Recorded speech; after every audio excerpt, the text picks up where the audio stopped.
Okay. Franklin County Board of County Commissioners now in session for this March 1st, 2022 meeting. I will say ahead of time, commissioners and public, everyone attending, if we have to break more than usual, it's because I'm not feeling well today. I apologize ahead of time. But let's get on with the people's business. Commissioner Bo, can you lead some prayer and pledge today? Dear Heavenly Father, we just thank you for this opportunity to honor you today. We thank you for the opportunity to honor the citizens of Franklin County. May we make the best decisions. In your name we pray. Amen. Amen. I Pledge allegiance to the flag of the United States of America and to the republic for which it stands, one nation, under God, indivisible, with liberty and justice for all. Yes, sir. If you will, we can add a little something to that prayer for that war they had. Yes, sir, we can. If you would stand one more time, please. Our Father, we come to you today in the name of Jesus, knowing that there's turmoil in our world. We ask, God, that where there's turmoil, you bring peace. We don't know how you would be able to do it, but God, we know that your ways are higher than our ways and your thoughts are above ours. Father, we thank you today, and we look towards you, knowing that you have every answer we need. In Jesus' name, amen. Amen. Thank you. Yes, sir. All right, up next on the agenda is payment of the county bills. So moved. Have a motion by Commissioner Parrish, Second. second by Commissioner Ward. Any discussion, Commissioners? All in favor? Aye. All opposed? That's unanimous. There are no minutes to approve, correct? Okay. All right, up next, Special Project Coordinator, Mr. Alan Pierce, with an update. Good morning, Commissioners. This is really more of a validation for what a lot of things I said last time. So last time I told you that the Corps would be sending me draft letters that I would send on to the consortium. One draft letter would be requesting for the $5 million. The other draft letter would be announcing that there was another $1 million needed. Well, when I got the letters from the Corps, and I do have them, and I've sent them in to you all, they came in signed and dated. So I said, all right, well, I'm going to send them off like these are real requests. These aren't just drafts, they're real requests. So I sent these both letters to Dan Duarte with the consortium. He has received them, and to my knowledge, he's processing them. So it's possible that we will receive, $5 million really before the Corps is asking for it. But if we get it, we'll deal with it. So anyway, so my comments to you all is that please find the two attached letters to the Corps right after the last meeting. One letter, and they're both very, very similar. You have to read one sentence difference in the two letters, but one letter is a request for the $5 million. The other letter is the written notification that the Corps needs another $1 million on top of the $5 million. And I've sent both letters to Mr. Dan Duarte. Mr. Duarte thinks the request for $5 million is adequate, and he will begin processing this request. He also thinks the consortium can cover the additional $1 million, but will require a grant amendment that may take some months to get through the system. It's my understanding he's working on that grant amendment. Now, there may be some more documents they want, but he said, let's send it in and see what happens. So hopefully the grant amendment will get approved, but this time the board might be required to seek some short-term financing due to that $1 million shortfall, but that really depends on when the Corps needs the extra $1 million. And I'll inform you all of any communication I get from Mr. Duarte with the Corps. But you do have now in your possession letters dated February 14th that are signed by the Corps requesting $5 million and requesting an additional $1 million. So that's sort of where we are now. And I haven't heard any updates from the Corps, but as soon as I do, I'll let you all know. Thank you, Alan. That'd be really good to hear an update, because now we're less than 100 days from hurricane season. Right. And that's the reason they said they delayed last year was hurricane season. So it'd be nice if they would actually give us a date. I want a date, and I feel very sure, because I have had, Commissioner, Mr. Chairman, you and I were on one conference call, and we made it pretty clear, I thought, that, we can't take another year delay. We're not going to get trapped again. We got trapped the first time between, we don't do a hurricane season, then all of a sudden, we can't do it for bird nesting. And I was pretty adamant on the phone, we're not going to get that caught again, Corps. You need to make a decision, because we have to move forward. And they appeared to agree to that. So I think that we are moving forward. Okay. Thank you, Alan. Up next is public comments. The only one that I have in front of me is from Miss Debbie Jordan. Ms. Debbie, are you on the line? Hey, Ms. Jordan, if you're on the line, please raise your hand. I have a couple phone numbers on there, and if you're using your phone, you press *9 to raise your hand on your phone, ma'am, and I'll know which number you are. And there we go. And now if you do *6 to unmute, you'll be good to go, ma'am. Okay. Good morning, ma'am. Good morning, Commissioners. Commissioner Ricky, I'm sorry you're not feeling well, and I'll pray for your speedy recovery. I'm calling this morning. I will be as brief and concise as possible. I have a couple concerns about on February 23rd that 2 representatives from the state fire marshals wearing badges on their side were at the St. James Lanark Volunteer Fire parking lot for what they told a group of us that asked them why they were there, that they were there for a surprise visit. One woman, we believe she said her name was Susan, and the gentleman who wouldn't engage with us, his name was Charlie. I'm assuming that was Charlie Frank. So they said they're there, and they were waiting for the fire chief to come and unlock the station. And we left, and they did end up doing an inspection, or at least speaking with him. I wrote Commissioner Burt a text message the next day, and asked him who ordered it. And he said, I've been in contact with the state fire marshal's office over the past 2 weeks. Last week, I sent David a text with the contact information stating that the fire marshals wanted to do a safety inspection. Apparently, he did not respond to them, and they in turn did a surprise safety inspection. I don't see where it's a surprise safety inspection if he had a week's notice that they were going to be doing an inspection. That to me doesn't make sense. I also want to ask that I'm trying to reach out to AJ, our sheriff, and find out who is responsible for the dispatch text recipient list, because it needs to be updated. It was in the hands of people that it shouldn't be in their hands, and I'm just asking, when you guys write your contracts or whatever you do in the future, to please make sure that that list is kept up to date. I think it's the chief's responsibility, but it needs review. It was in hands it shouldn't have been in. That's all I've got for you today. Thank you, Ms. And thank you for your time. Yes, ma'am. Thank you. All right, up next, Superintendent of Roads and Bridges, Mr. Howard Neighbors. Good morning, Commissioner. Good morning, Howard. Morning. We got no action item this morning, but we at Alligator Point doing shoulder work and intersections. And still, which last week and this week, no inmate. So.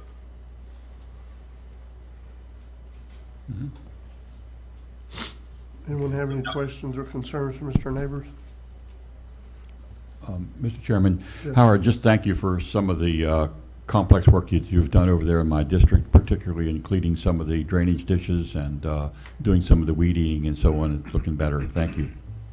You're welcome, Commissioner. And I noticed they've also paid Rio Vista. Yes, sir. It looked good. Yes, sir. I saw that. Thank you. Mr. Chairman? Yes, sir. Mrs. Griffith would like to discuss, it's on our report, the auction, the results of the auction, which is, I think, is pretty good, if you ask me. And she'll explain what each department will be getting from that total collected at the auction. Okay. Ma'am? The auction that was held by Auctioneer Florida Auction Network at the Franklin County Road Department resulted in a net sales proceeds of $70,304.73 for Franklin County. The auction was well attended, being on site, and it was a great time for used equipment to be sold, because due to supply chain shortages with new equipment. The sales proceeds by department are summarized below for informational purposes. The road department had net sales proceeds of $21,868.98. Between the three departments, solid waste, parks and recreation, and animal control, there was about $40,000 in sales proceeds. EMS, which will go back to the Healthcare Trust Fund, was $5,937.50. Planning and zoning, $1,900. Courthouse maintenance, $190. Emergency management, $247. In the general fund, for just some equipment at the old DOC work camp, received $47.50. Just want to say that the road department did an outstanding job assisting the auctioneer and actually getting everything ready to go. So Howard's department was essential for the county to recoup these funds. Thank you, Ms. Griffin. Anyone else have any questions for Mr. Neighbors while he's here? Howard, thank you, and make sure to tell your crew we say thank you for the job y'all do for the county and for the residents that live here. Yes, sir. Thank y'all, Commissioner. Yes, sir. Up next, Mr. Fonda Davis, Solid Waste Director. He's on the phone, sir. Okay. Not back. Go ahead. Good morning, Fonda. Go ahead. Good morning, Commissioners. I have one action item this morning, and it's a reference to playground equipment. Class Solar in Carabel, located at 707 Southeast Avenue C, is owned by Franklin County and maintained by Parks and Recreation Department. The playground equipment has been removed over the years and never replaced. The citizens have been waiting patiently for replacement. I have found a piece of equipment and would like to get board's approval to purchase and have it certified and installed. Asking for a motion to use part of my auction proceeds to purchase the equipment and have it certified and installed. So moved. Motion to approve by Commissioner Lockley, Second. second by Commissioner Ward. Any discussion, Commissioners? Just a quick question. Aaron, that's okay to do that, to use the proceeds from that? It is. Okay. That's actually going to be unanticipated revenues, the auction proceeds, so that is something, Parks and Recreation had not budgeted the expense. That's a great use for those proceeds. Okay, thank you. Any more discussion? All in favor? Aye. All opposed? That's unanimous. Mr. That's Chairman. all I have this morning. Okay, yes, Hey, Commissioner good Bolton. morning. Hey, Fonda. I just wanted to reemphasize a conversation you and I had yesterday relative to the basketball court there at the playground area there east of Carabel. As you know, the surface is highly cracked, and I understand that there's some plans to have that all redone. Can you remind us a little bit more about what that thought is on when it can be redone? Yes, Commissioner, the same company that did the court, George Island, also the Roman Park, have been keeping in contact with me. They would like to do the one over in Carabel. Again, like I told you yesterday, it's not budgeted for this year, but hopefully we can make it happen next year. Okay, good. Appreciate that clarification. Thank you. That's that Will Kendrick Park that, Yes, that sir. you're talking about, yes. That's correct. All right, any other questions, concerns for Mr. Davis while he's still in the meeting with us? Fonda, thank you, and make sure to tell the people that work with you that we say thank you for the job you do on behalf of the county and the citizens of the county. Yes, sir, we'll do it, and we thank you all for the support. Thank you. Up next, Ms. Jennifer Daniels, I think, is going to appear for Ms. Brunell, Emergency Management Director. Good morning, Commissioners. I only have one action item this morning. We're asking for the board to approve and sign the MOU with Franklin County and Gulf County ARC and Transportation. This MOU is the same as last year's, and it serves for our means of transporting our special needs clients out of the county during an evacuation. I've already spoke to County Attorney Michael Shore and verified as long as I was using the same MOU as I had the year before. He reviewed that one, and so he's good to go there. All right. Pleasure of the board. So move. Motion to approve by Commissioner Ward, Second. second by Commissioner Bolt. Any discussion? All in favor? Aye. All opposed? That is a unanimous vote. Anything else, Ms. Daniels? No, sir. All right. Does anyone have any questions or concerns while Ms. Daniels is still here with us in the meeting? Jenny, thank you.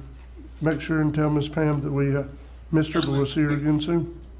She's right here with me. Oh, okay, my bad. I just Thank figured she you. wasn't there. It's all good. Have a Yes, good sir, day. thank you. Yep, yep. Okay, up next, Extension Office Director, Mr. Eric Lovestrand. I don't see Eric on the line, and I'm looking to see if he sent me an email. Maybe he was out.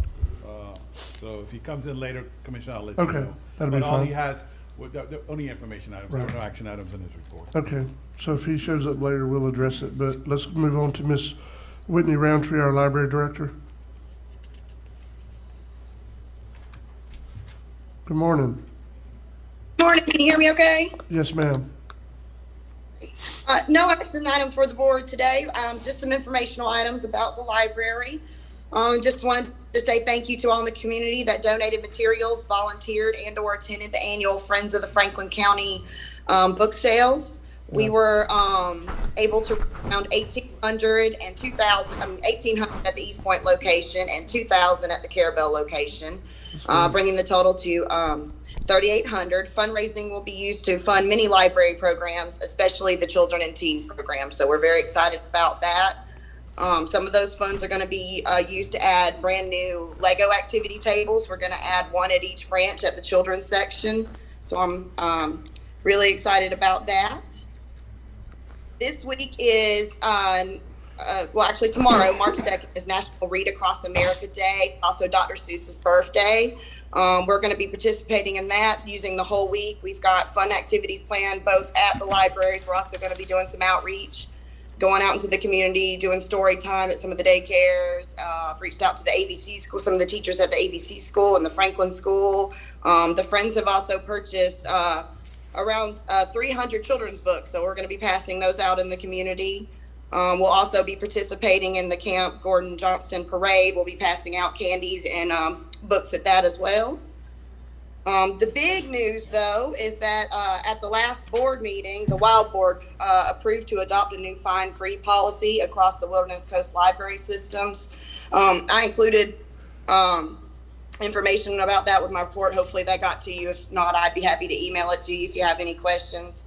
Our central administrator, Courtney Whitaker, she did an excellent job researching and providing that information to the board. What we've seen is fines have not been shown to be an effective deterrent for late fees and materials. Fines have been shown to act as an equitable barrier to service, disproportionately impacting children and community members with the least financial resources. Late fees are therefore in opposition to the library's core values of equitable service, fostering early literacy and barrier-free access to information and services.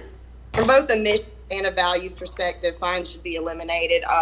Many libraries across Florida and the nation have already gone fine-free, so this is a trend. I think that's going to be ongoing, and we're just going to see that, like I said, fines are just kind of against the library's core mission and value. We don't want to create barriers. We want to eliminate them. Did you have any questions regarding the fine-free policy? I have one question. Mm-hmm. So if somebody checks out a book and they just don't return it, how do you afford to replace that book? Okay, so the library will continue to bill and collect for lost items. So if a patron fails to return an item, they will be, we will block patron card access if the items are not returned. Of course, if they return the item, there's no charge. Okay. Okay. Thank you. But as far as overdue late fees, Right. that will be eliminated. We've got it in kind of a staggered process. So each month, so the first step will be to extend checkout times. In April, all youth accounts will be made fine free. In May, we'll do like an amnesty month. Patrons can return all overdue materials without penalty. And then by August, all patron accounts will be fine free. And then in September, we have our library card signed up, and that's going to be our big, our big slogan is "We are now fine free. Come get your library card. Welcome back to the library." Cool. Okay, thank you. Thank you. Anyone have any questions or concerns for Ms. Roundtree today, Commissioners? I just wanted to say I was there at the Carabel book sale last Saturday, and it was well attended, and they had an ample amount of selections, and I felt that it went very well. Thank you. Ms. Whitney, thank you for everything you do at the library and with the other staff. You guys serve as a resource for a lot more than just library books. So thank Absolutely. you for that. That's right. Mr. Chairman? Yes. So as Whitney was just referring to Dr. Seuss, reading is fundamental. If I had read Eric's entire email that he sent me his report on, he did state to me that he has a meeting this morning with Dr. Vergat and I guess some of the other regional directors. Yeah. So, yeah. So he's not gonna be So, here. yeah. Okay. So that's why he's not here, sir. Sounds good. Okay, thank you. Thank you, Ms. Whitney. Yeah. All right, up next, CEO of Wings, Mr. David Walker. Good morning, Commissioners. Good morning. Commissioner Jones, I pray that you feel better this morning. I'm David Walker, CEO of Georgie Wings Memorial Hospital. I have 2 action items for you this morning and 2 information items. The first one is a purchase of radiology equipment. It's to replace the radiology X-ray equipment in the emergency department. The cost to replace the equipment would be $173,000, $173,940. We will use part of our American Rescue Plan funding to pay for that cost. The second request is to replace the CT scan equipment that is outside the hospital to relocate it to inside of the hospital by renovating one of the existing rooms. The cost for this will be $311,000, or $311,895. We will use a portion of our American Rescue Plan funding to pay for this cost. And once these particular machines are installed, once the new hospital is built, we will move those machines to inside of the hospital. What we're trying to do is update our equipment and not just wait until we have a new hospital to update it. But this is some equipment that we think is barely needed for our patients in the hospital. You know, we have 3 goals: to invest in patients, to invest in staff, and to invest in facilities. And so this is a way that we can invest into our facilities. We're not asking that the money be paid out of the trust fund. We're trying to preserve those funds so this funding will come from the hospital internal accounts to pay for this. So I need a motion to approve both radiology equipment purchases. So moved. Second. With a question. We have a motion to approve by Commissioner Lockley, second by Commissioner Bolt. Go ahead, Commissioner Bolt. Did you say you had a question? Oh, you had a question, I'm Yeah. sorry. Mr. Walker, they said we can use that out the rescue money? Yes, yes. No problem. Okay, good. So this is being paid for with hospital funds, not with the capital outlay side of the tax? Yes. Okay. I thought that's what you said. Yeah, I just want to, just clarify that. We're trying to preserve that capital outlay Yep. fund for other things. Okay. Any more Chairman. discussion, Commissioners? You know, the other side of this radiology equipment is that the hospital has recently hired a new updated radiology director of that department. So she's up to date and we'll have new equipment to work with. I got one question. Yes, Could you repeat what I got the $173,000 for some radiology. Yeah, okay, yeah. What was the other one? Yeah, the other one is the CT scan. The CT scan is outside of the hospital. Right, in that trailer. In that trailer. So we're trying to buy a new one and then bring it inside the hospital for better patient care. And that will cost $311,000, $311,895. And that's been outside the hospital for a long time. And with the conditions, the weather conditions, that's just not conducive, I think, for better patient care. Any more discussion before we vote? All in favor? Aye. All opposed? That carries unanimously. The second item, removal of old hospital beds off Weems asset list. In June 2021, Weems received 27 new hospital beds from the Florida Division of Emergency Management Bureau of Response. We would like to remove the old hospital beds off Weems asset list and pay it forward by donating 15 hospital beds to Gulf Shores Care Center Nursing Home in Port St. Joe. We're looking for board action to approve the removal of the old hospital beds off from Weems asset list. And the reason why we picked, we had conversations with a nursing home in St. Joe. That's an older nursing home, and they were kind of hit by Hurricane Michael, and they have older beds there. St. James have newer beds, so you know they won't need these old beds that we have here, and they indicated that they can use them. So moved. Second. Approve. Motion to approve by Commissioner Ward, second by Commissioner Parrish. Comment? Any discussion? Please. Go ahead. There's a good example of how we're giving those beds to our fellow folks over there in Gulf County, just so you know that we're aware of needs over there. Thank you. Any more discussion before we vote? All in favor? Aye. All opposed? That's unanimous. The second information item is kind of lengthy to read, but I'm going to read it to you.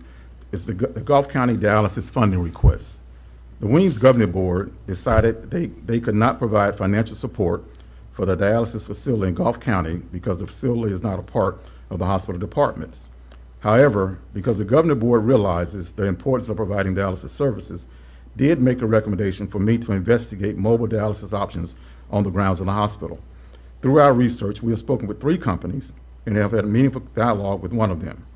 The company is now exploring the possible options for us. Of course, this will take some time, but we will be very diligent in our searches. We have individuals in our community that are in various stages of renal failure, and some of them cannot receive medical service west of Franklin County because of their insurance type. We've had a conversation with somebody last week that is a certain stage of renal failure, and they go to Tallahassee and they have CHP. And so we have to begin to look at these particular options as well. Providing dialysis service in Franklin County would assist them. We do have individuals in the county as well that do in-home dialysis, meaning that they have in-home dialysis machines that they're set up inside the home because they don't want to do the travel at this time. In addition, we have posted on our Facebook site, Wing's Facebook site, seeking to speak to individuals in our community that are on dialysis so we can get more information from them or those that may be in different various stages of renal failure, and we can begin to contact with them to find out what type of insurance they're using for dialysis services. Just from our conversations, one of the things initially we did not think about the number of people that is in this county that may be doing in-home dialysis services. It's kind of hard to get the dialysis number from the dialysis companies, so we have to just go about it in a grassroots effort to get as much information as we can from that.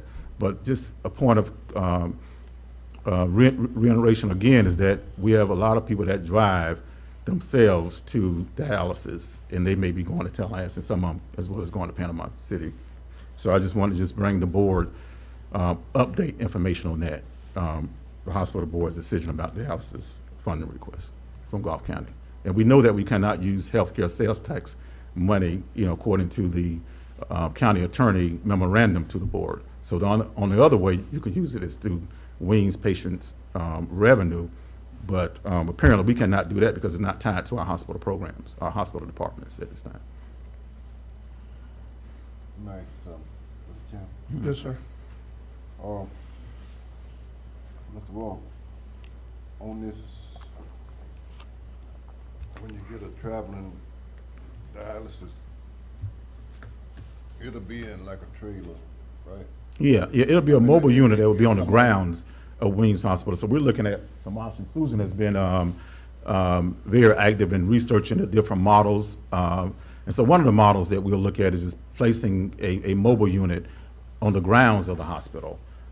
That's one option. And then the other option we may look at is probably creating a couple of rooms inside the hospital for dialysis. But we're just looking at the different options. You want to add anything as well? So currently, introduce yourself. Good morning, I'm Susan Daniels.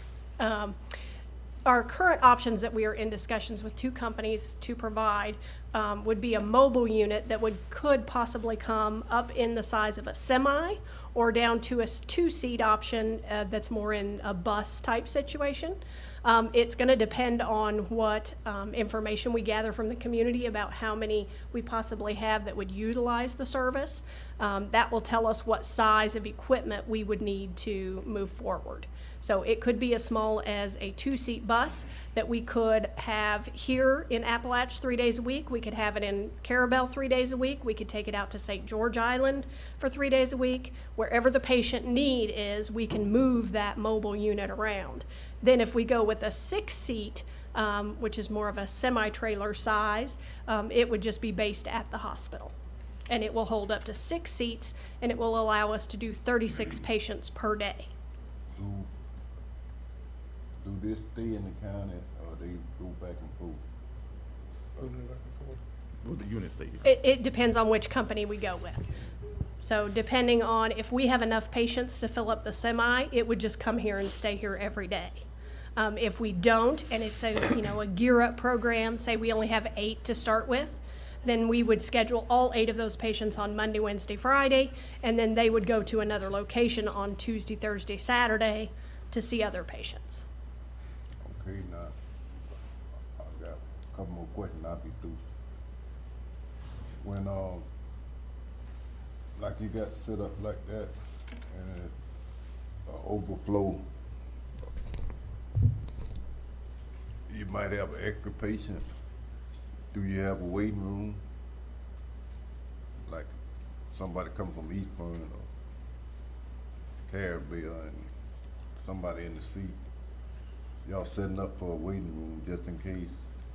Make sure you do that. Yes, sir. That's part of the trailer makeup. It has 2 expandable sides, so both sides go out for the full length of the trailer.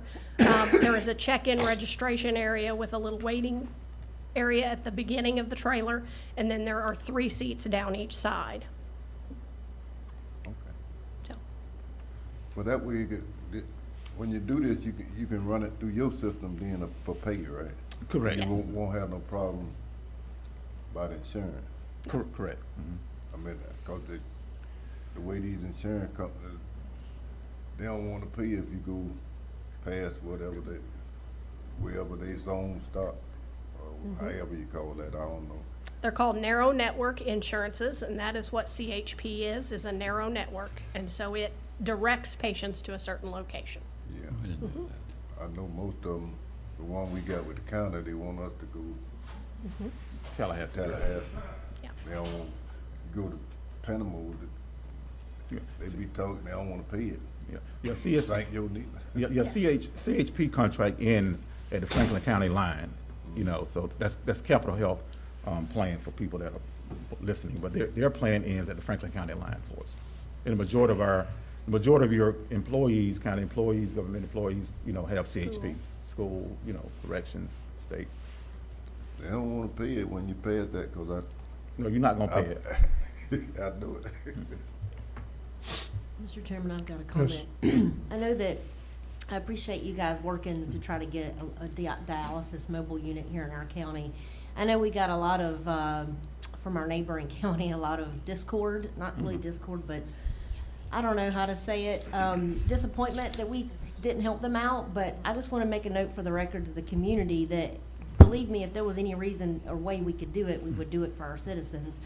The only issue is the money. $100,000 for the next 5 years is just something that we couldn't afford to pay.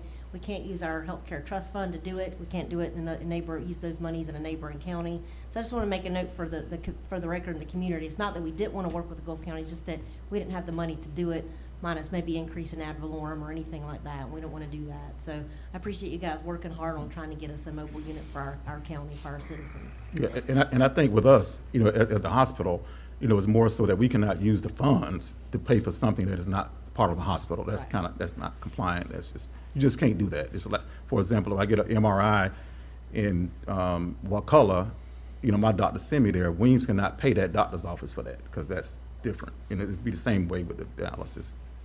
Thank you, appreciate it. Any other comments, Commissioners? Yeah, please. Yes. I wanted to point out the almighty word called access. And I see this mobile unit, no matter what the model is, to be one more role in how Weems Memorial Hospital is accessible for its people. Think of how that mobile unit can travel around our 80-mile county to be able to facilitate this very critical care. The second point I'd like to make is the most important role here is that big file drawer we have in that hospital of all the insurance contracts we have with so many respected referral relationships with insurance companies around the country, and how we are enhancing our master fee schedule and so on, and working all that together I think is very important. Two of the biggest insurance providers here in Franklin County is near 1,300 people insured by Capital Health Plan here in this county. Furthermore, we have a contract with the almighty Florida Blue, a huge insurance role as well. I'd like to encourage us as much as possible to look at as many sources as we can find to tell us the number of people that are getting dialysis from this region. I'm thinking about perhaps the health department might have some information in that area. Perhaps local home health agencies understand these kinds of things. And I believe that if we can reach out to many of those different options like that, I think we'll get a better number. Thank you. One more thing. Yes, sir.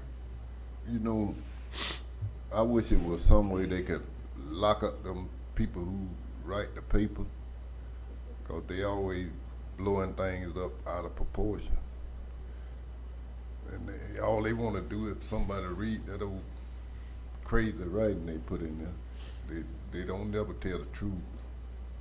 They just put it so people can read it, make it sound exciting. And they be lying all the time. It's not that they put in there, they made us look like we didn't want to help our dialysis people. And that's not the truth. Mm-hmm. No. It wasn't the truth. I mean, if they gonna write a story, they should write the truth, because them people is sick. And they making themselves look good and the paper look good, but they upsetting them people's mind, getting PTSD and everything else behind them, what they write. So they need to get their act together and stop clowning. That's what they need. I just want to say something before we, you know, our goal, and my goal as CEO of Williams Memorial Hospital, is to create access to care. You know, so we want to do that for our population here. And I've always said this, is that even if Williams do not do it, it's okay with me. I facilitate it if it's done in the county. Anything that creates access to care in this county, you know, we don't have to provide the services. As long as somebody else is providing in our county, you know, we are partners. You know, we want to be a partnership of getting that navigation of creating access to care in our county. You know, so that's my statement. I just wanted to clarify that for the public, that we want to create access to care for our people in our community. Thank you. We know it. Do you have anything else, Mr. Walker? No, not on that. Last one, I just want to just update you on Franklin County EMS paramedicine pickup truck. Just to update you, our new EMS paramedicine pickup truck has been delivered and is on the road. This truck will help us provide community medical outreach services with patient access during disasters such as COVID-19 pandemic, as well as post-natural disasters. We've also applied for a USDA grant to get another pickup truck for Louis and his team. Louis has also applied for a grant for a mobile command center unit, you know, that truck can pull, can be mobile in different places in the county. So we're very excited about that. So I just want to update the commission on that. And thank you for your support of all that we do at Williams Memorial Hospital. We really appreciate what you're doing for us. That's all I have. Commissioners, y'all have any questions or other concerns on Mr. Walker's here today? Yeah, I seen that truck at the parade, and that's good, Louis. You and Mr. Walker, y'all getting to the people and that's what we need. Help the people. Thank you. Anything it takes that, you know, get to them. I appreciate y'all doing that. Thank you. And Mr. Chairman, one more point. Yes. Louis, we're going to work really hard to get a chunk of land right there in that intersection of 319 and 98 that you suggested. We're looking forward to that for an EMT location and a co-location for a fire unit there too. Thank you.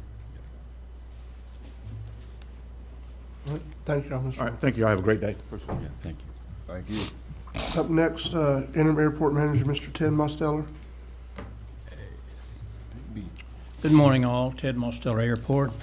I don't have any particular action items this morning, but a couple comments. The fire inspector, safety inspector, BNC Fire Safety, inspected the fuel farm yesterday, and there are discrepancies we're going to have to repair before the new fuel farm can be built.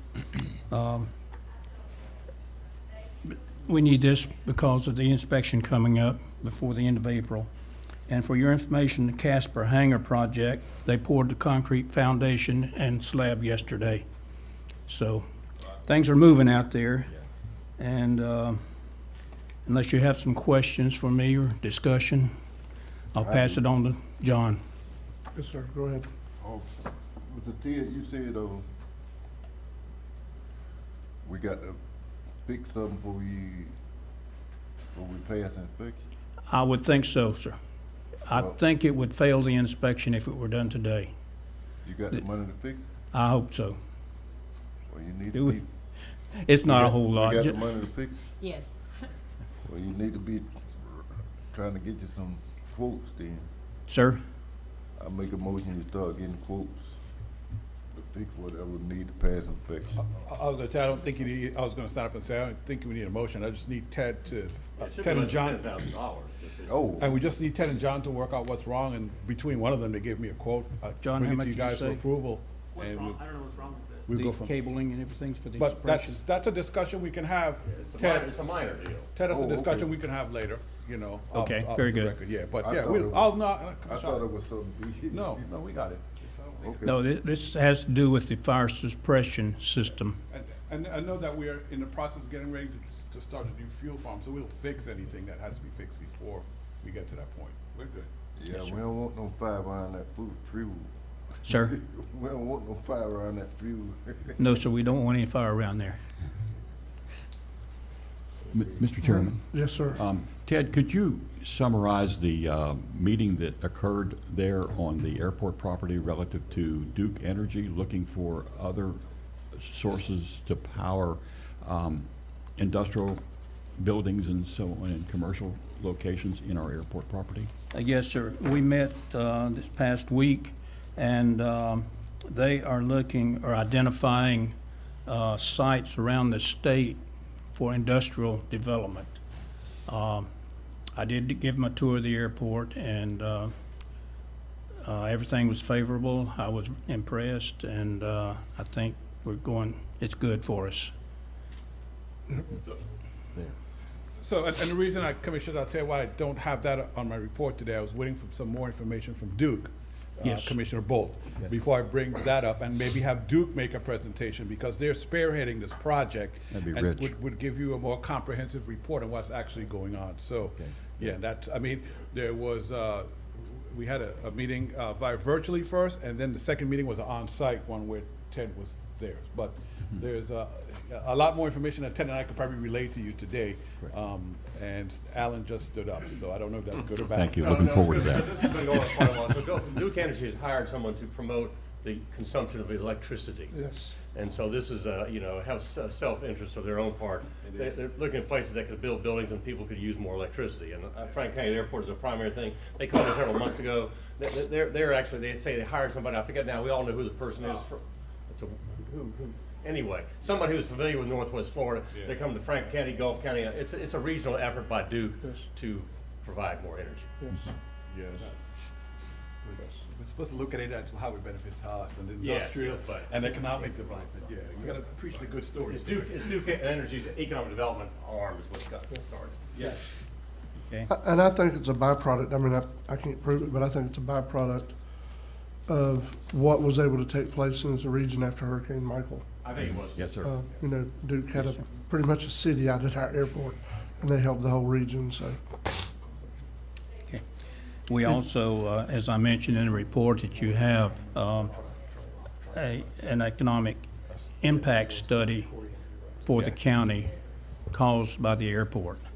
So this would be forthcoming also. Yeah, the chairman is correct, actually, I think it's more of a byproduct of, I'm just confirming with Alan, with Triumph. Yes. Yeah, Because yeah. Triumph is, I don't want to use the word complaining, Triumph keeps telling everybody around the state, we've got to spend money in Franklin, help us figure out how to spend money in Franklin. So I think this. Corey Henderson, as I recall, she contacted us and Duke Energy. Duke Energy hired somebody, I forget the person's name, you all met with them, who would try to look at options. So they're all on a mission to Right, try and find a way to spend some money here in Franklin County. But, as Commissioner Parrish has said many times over, that clawback. That jobs, we have to create that clawback. How do we get around that? That's the big problem. And that's what we're all working towards. Okay. Thank you, Mr. Ted. Thanks, sir. And I'll turn it over now to Mr. John. Okay. from Mr. John Apron. Collins? He's going to bring us up to date on the projects that are going on at the airport now. Thank you, Mr. Collins. AVCON update. Good morning. I'm John Collins, the AVCON, and I will say it's great to be here in person. It feels like things are getting back to normal as far as traveling and meetings and all that. So, certainly very happy to be here this morning. I'm here to just provide an update on the ongoing airport projects and also a quick kind of a look ahead over the next year or so of the upcoming airport projects and interesting things that are happening. First of all, the runway 624 lighting rehabilitation project is complete.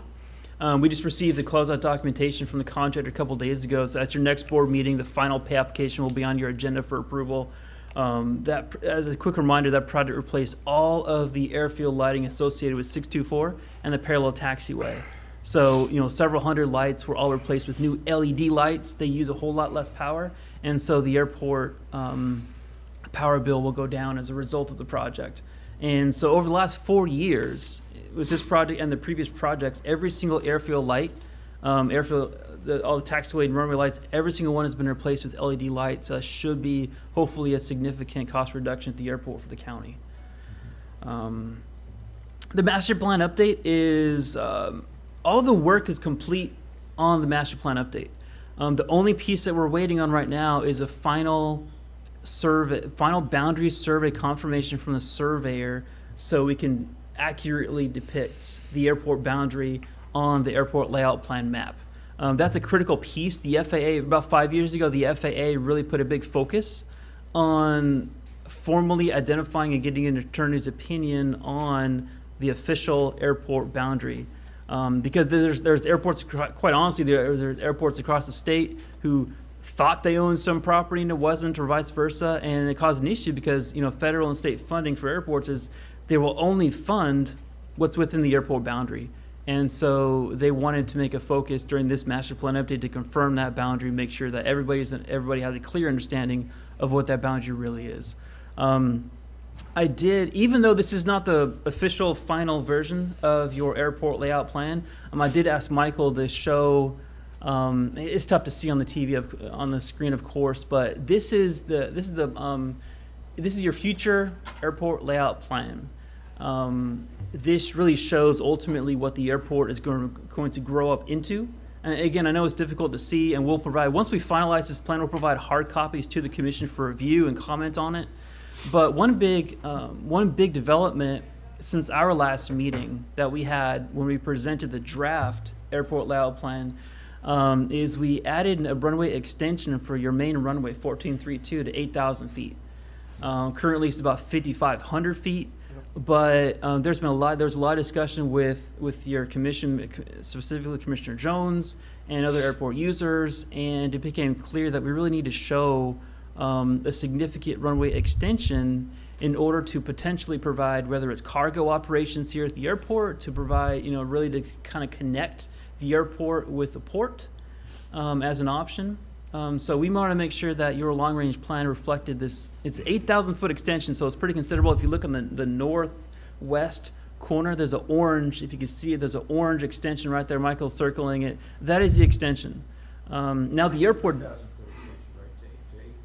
yeah, so we go to 8,000 feet total will be your final length. And what the goal there was, that could accommodate the typical aircraft that UPS or FedEx might use.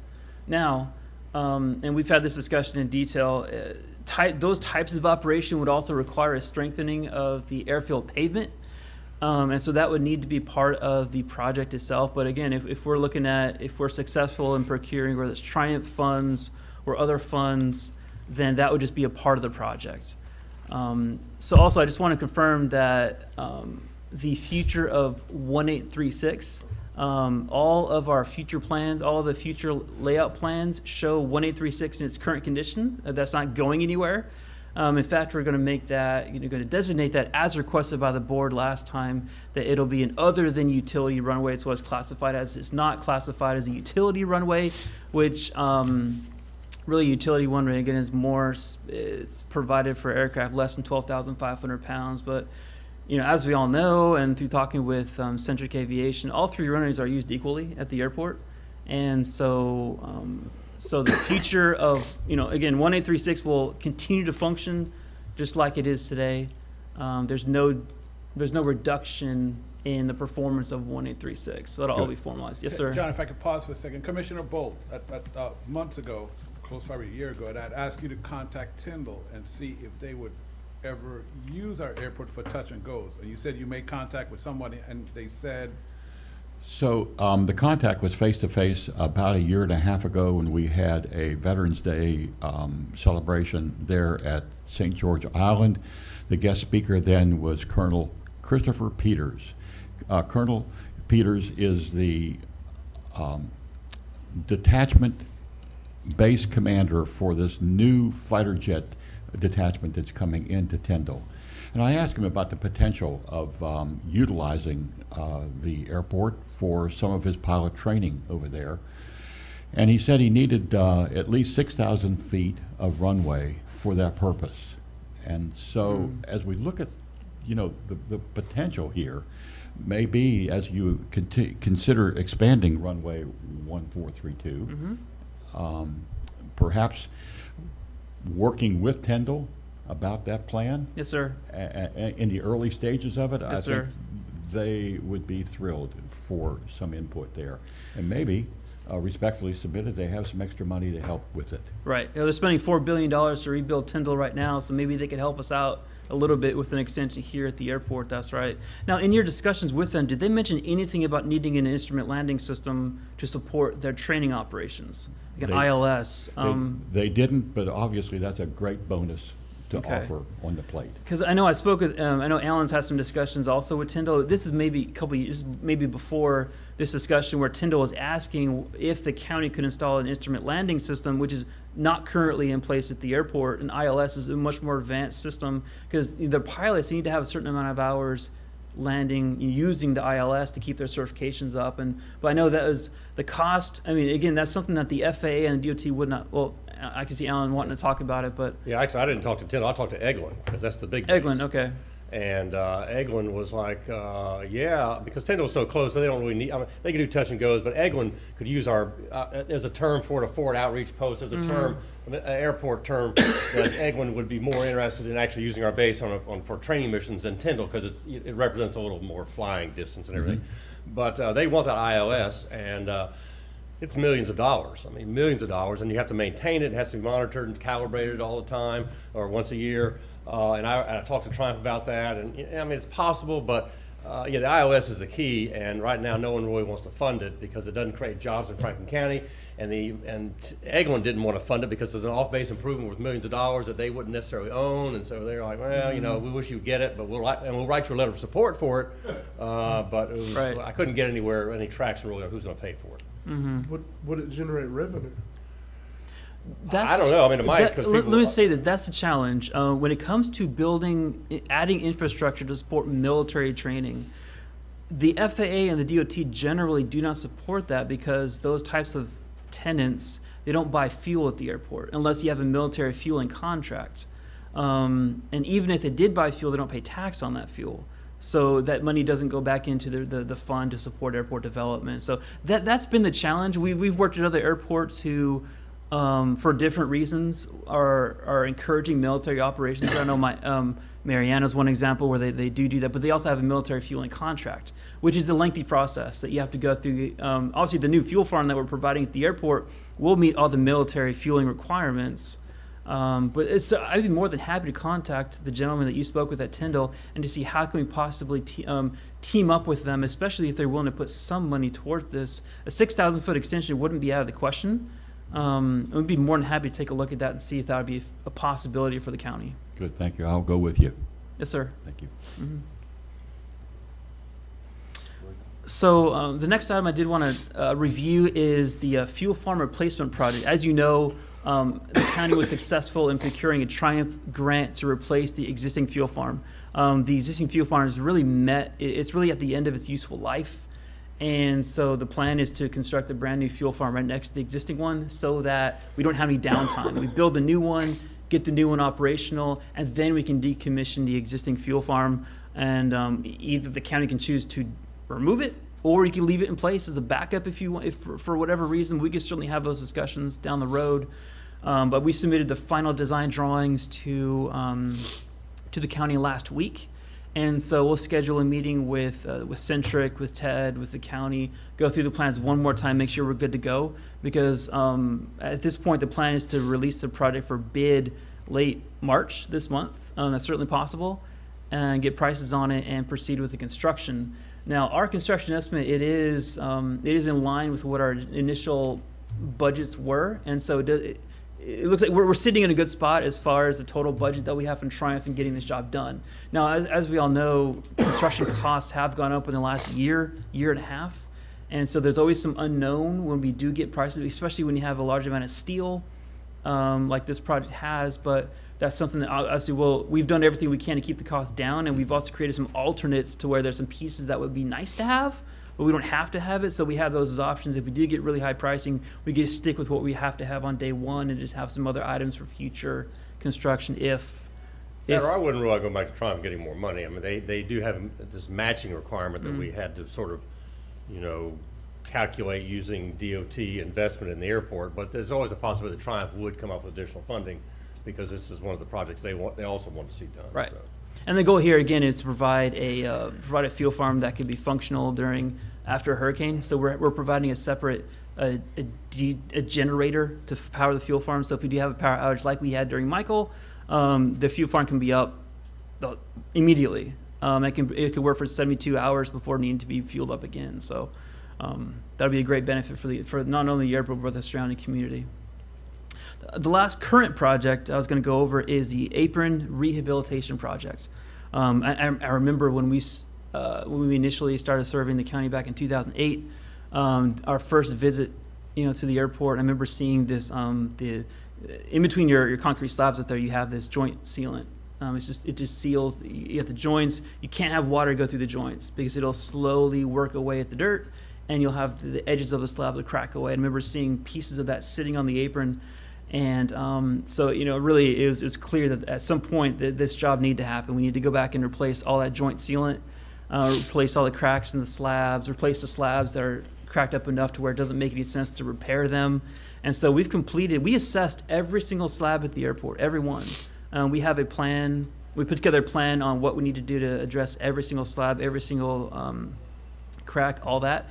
And so we've put those together into a set of bid documents, and we're prepared at this point to bid the job again in late March or early April. I do want to submit the plans to the county and get feedback on it before we do that. But the goal is to start right in front of the most used area at the airport, right from the terminal. We're going to start there and work our ways out, and to see how far the money gets us. Because ultimately, this could be a $7 to $8 million project for everything. We have about 1.9 million right now to get a good, solid start on it. And I will say this, that if you're aware, not too long ago, the government approved the bipartisan infrastructure plan. And that provided quite a bit of money to the FAA to be used at airports. And we've had discussions with the FAA just last week, possibly trying to focus a good chunk of that money to Apalachicola to be able to continue the apron work. Because, again, what we're doing now is a start. It'll complete maybe 30% of what really needs to happen. But this way we can hopefully, get the whole apron back to where it needs to be. Because really, once we do this work, it'll buy you another 20 years with your pavement. And so that's really the goal right now, is to try to get that money down. And there's still another month or so before the FAA will know for sure exactly what that money can be used for. But they know that it's Franklin County's desire to really focus as much of that as possible here at the airport. So as far as current, again, I don't want to. Yes, sir. Go ahead, Mr. Jordan. Let me ask you a question, Mr. John. I see you got all that stuff writ up there, and you got it in front of us. Do you send that to companies who use it? We do. This is a draft, so we're careful not to release drafts until we actually have a final version of it. But just recently, there was a company who got a grant to market the airport to Michael, I forget, is Opportunity Florida. Yes, sir. Opportunity Florida. Yes, sir. They asked us for what, please provide us with a map of the airport showing what your future plan is for the airport. And we made it very clear this is a draft, but we did send this map that you see in front of you to Opportunity Florida, and they thought that was a great tool that they could have, because this shows future hangar locations. They could just get a good idea of the airport and where large developable areas are. I'm sure some of those will be developed in more detail working with Duke Energy during the site certification process. But yes, this document is available for the county to send to. We've talked to companies from up in the Northeast who are looking at possibly relocating here to Apalachicola. That was a few years ago, but as part of that coordination, we were able to send them the airport layout plan at that time to give them an idea and show them, hey, here's some options for where you could put your development. Here's 8 acres over here in this area that's prime developable space for you. Here's all the access roads to it. Here's all the utilities to it. And that gives them a good idea of some options for them at the airport. Yeah, I know. I ride around and I see these signs that coming soon, Mm-hmm. And if that's what you're gonna have in the future, I mean, it's coming soon. Yes, sir. You send it out there to them people who can do work. Yes, sir. I mean, who need workers or whatever. Right. And I will say this, just recently the FAA allowed us to use colors on these ALPs. It used to be black and white and gray was it, and it was horrible because there's no way you can really show all that you need to show in black and white. And so it's much more marketable. We could print it in color, actually have, we could print it in color, use it as it is a marketing tool to reach out to future tenants and people who are interested in relocating at the airport. I think it'll be a good thing because if you need a workforce and if you got it 5 years coming. Yes, sir. That means the people who plan on coming can tell you what kind of workforce you then you can start training people. That's right. Yes, sir. Yes, sir. That's correct. Like that. Right. Just a thought. Right. Real quick, I don't want to take up too much of your time, but just real quick. So there's some projects that we're currently kind of coordinating with the county. We already have the DOT grants for them, but we're just nailing down the scope of work and getting those projects started. The first one is that there's a drainage improvements project at the airport. There's several drainage issues at the airport that we're going to be addressing with this FDOT grant. One of them's on the north end. I think we discussed this previously. There's some potential flooding on the adjacent property owner's property, and so we're looking at improving the drainage in those areas to hopefully mitigate that a little bit. There's also some drainage issues by the T-hanger area. I was out there with Ted a few months ago after a strong rain, and we can see certainly there are some issues that need to be improved around the T-hanger area, so that's one part of it. And also there's some inlets on the West Apron that are really, you can see the pavement around these inlets are really sinking.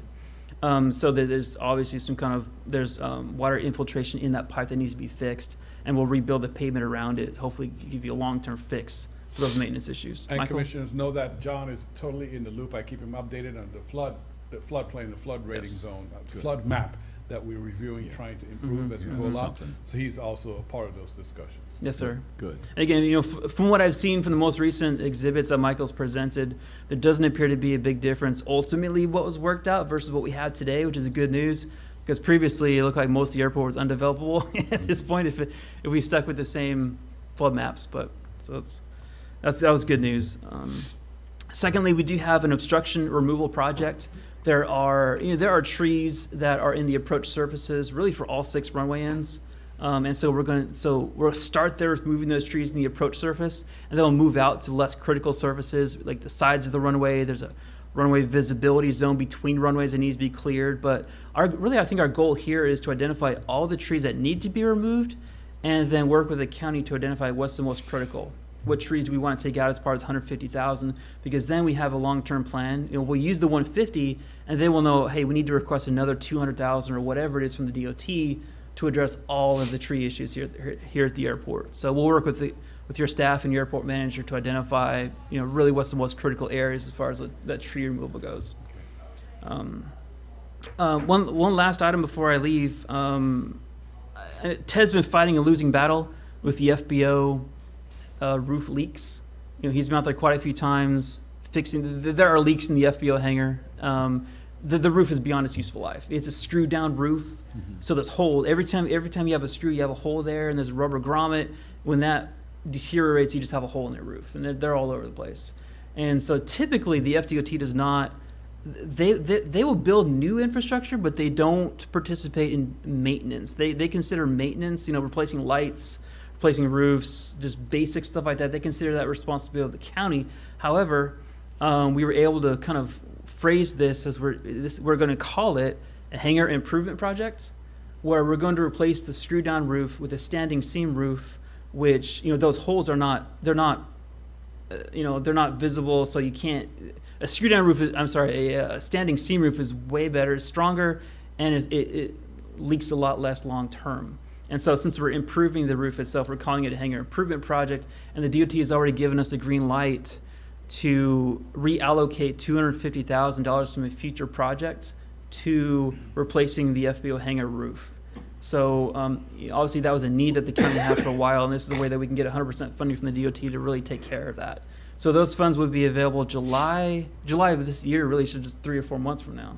So we're in the process of updating the online database to show this as a separate project and go through the paperwork process to present that grant to you for execution. So that's it for my list, and I'm sorry for taking so much of your time this morning, but I'd be happy to answer any questions you have. I got one. Yes, sir. On that drainage, Yes, sir. about how long before y'all start on that? Start on it? Really, we could probably bid the project probably 3 to 4 months, I would think, because when you put together the bid documents, and I think 3 to 4 months is a realistic schedule with getting that work bid on the street. So once y'all get y'all side fixed and the other, the civilian was out there, when they dump in there, it should go pretty good then. I'm sorry, once it's drainage, once y'all get the airport drainage fixed, because that's about the last spot, right? Let me say this. I drove through this area on the north edge, just outside the airport fence. I drove through that right after a significant rain, and personally, I didn't see any flooding over there. Now, I'm not saying it's not happening, but there have not been any kind of changes to the airport on the north end of the airport in decades. So nothing changed in the area to create any additional flooding. What I will say is that there's man-made swales, there's ditches that run along the north edge of the airport. It's certainly possible that if those have gotten clogged up through, either just overgrowth or not being maintained, that if they get clogged up, then that could be contributing to the flooding on the north end of the airport. So part of this project is to go out there and evaluate that. And if that is the issue, probably a majority of the work on the north end to be clearing out all those ditches, stabilizing them, and really allowing them to function with they should and get that water off of airport property as soon as possible. And that'll answer your question, Commissioner. So yes, it'll flow from them into it won't be going from the airport to their property, from the property airport, and then flowing in the direction it's supposed to. Mm-hmm. Yes. Right. Yes, because Ted himself has told me, maybe Alan did too, in the past, there was another obstruction removal, but they left the trees there, and the trees itself has created a problem. I've heard that. The contractor dumped the trees into the swales. Yes. Which could, if that's the issue, then that could certainly be what's happening. Yeah. There's no doubt. Well, we need it fixed, whatever. I don't know what the problem is, but they need it fixed, so everybody, it'll be a win-win fall for everybody. Right. Yes, sir. I agree. It's true, sir. Mr. Chairman? Yes, sir. John, Mr. Chairman, is there a link between FEMA and the flood studies they have done relative to your findings about stormwater management to somehow ultimately reduce the flood areas that FEMA says we have because we are contingency removing the flood issues with good stormwater drainage? Do we have a communication link there? Right now, certainly not before these studies were performed. FEMA, we do not have a direct connection with FEMA. They do the same work they're doing here in the county they do nationwide.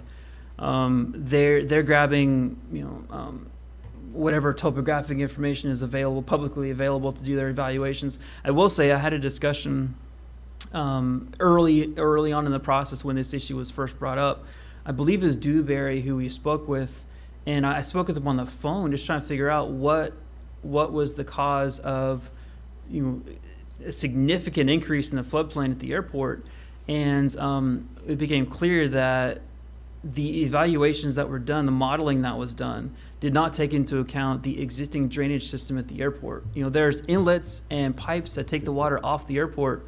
We just replaced 10,000 feet of it back in 2018, I believe, and there's a lot more to go. So there's a significant drainage system at the airport that wasn't considered.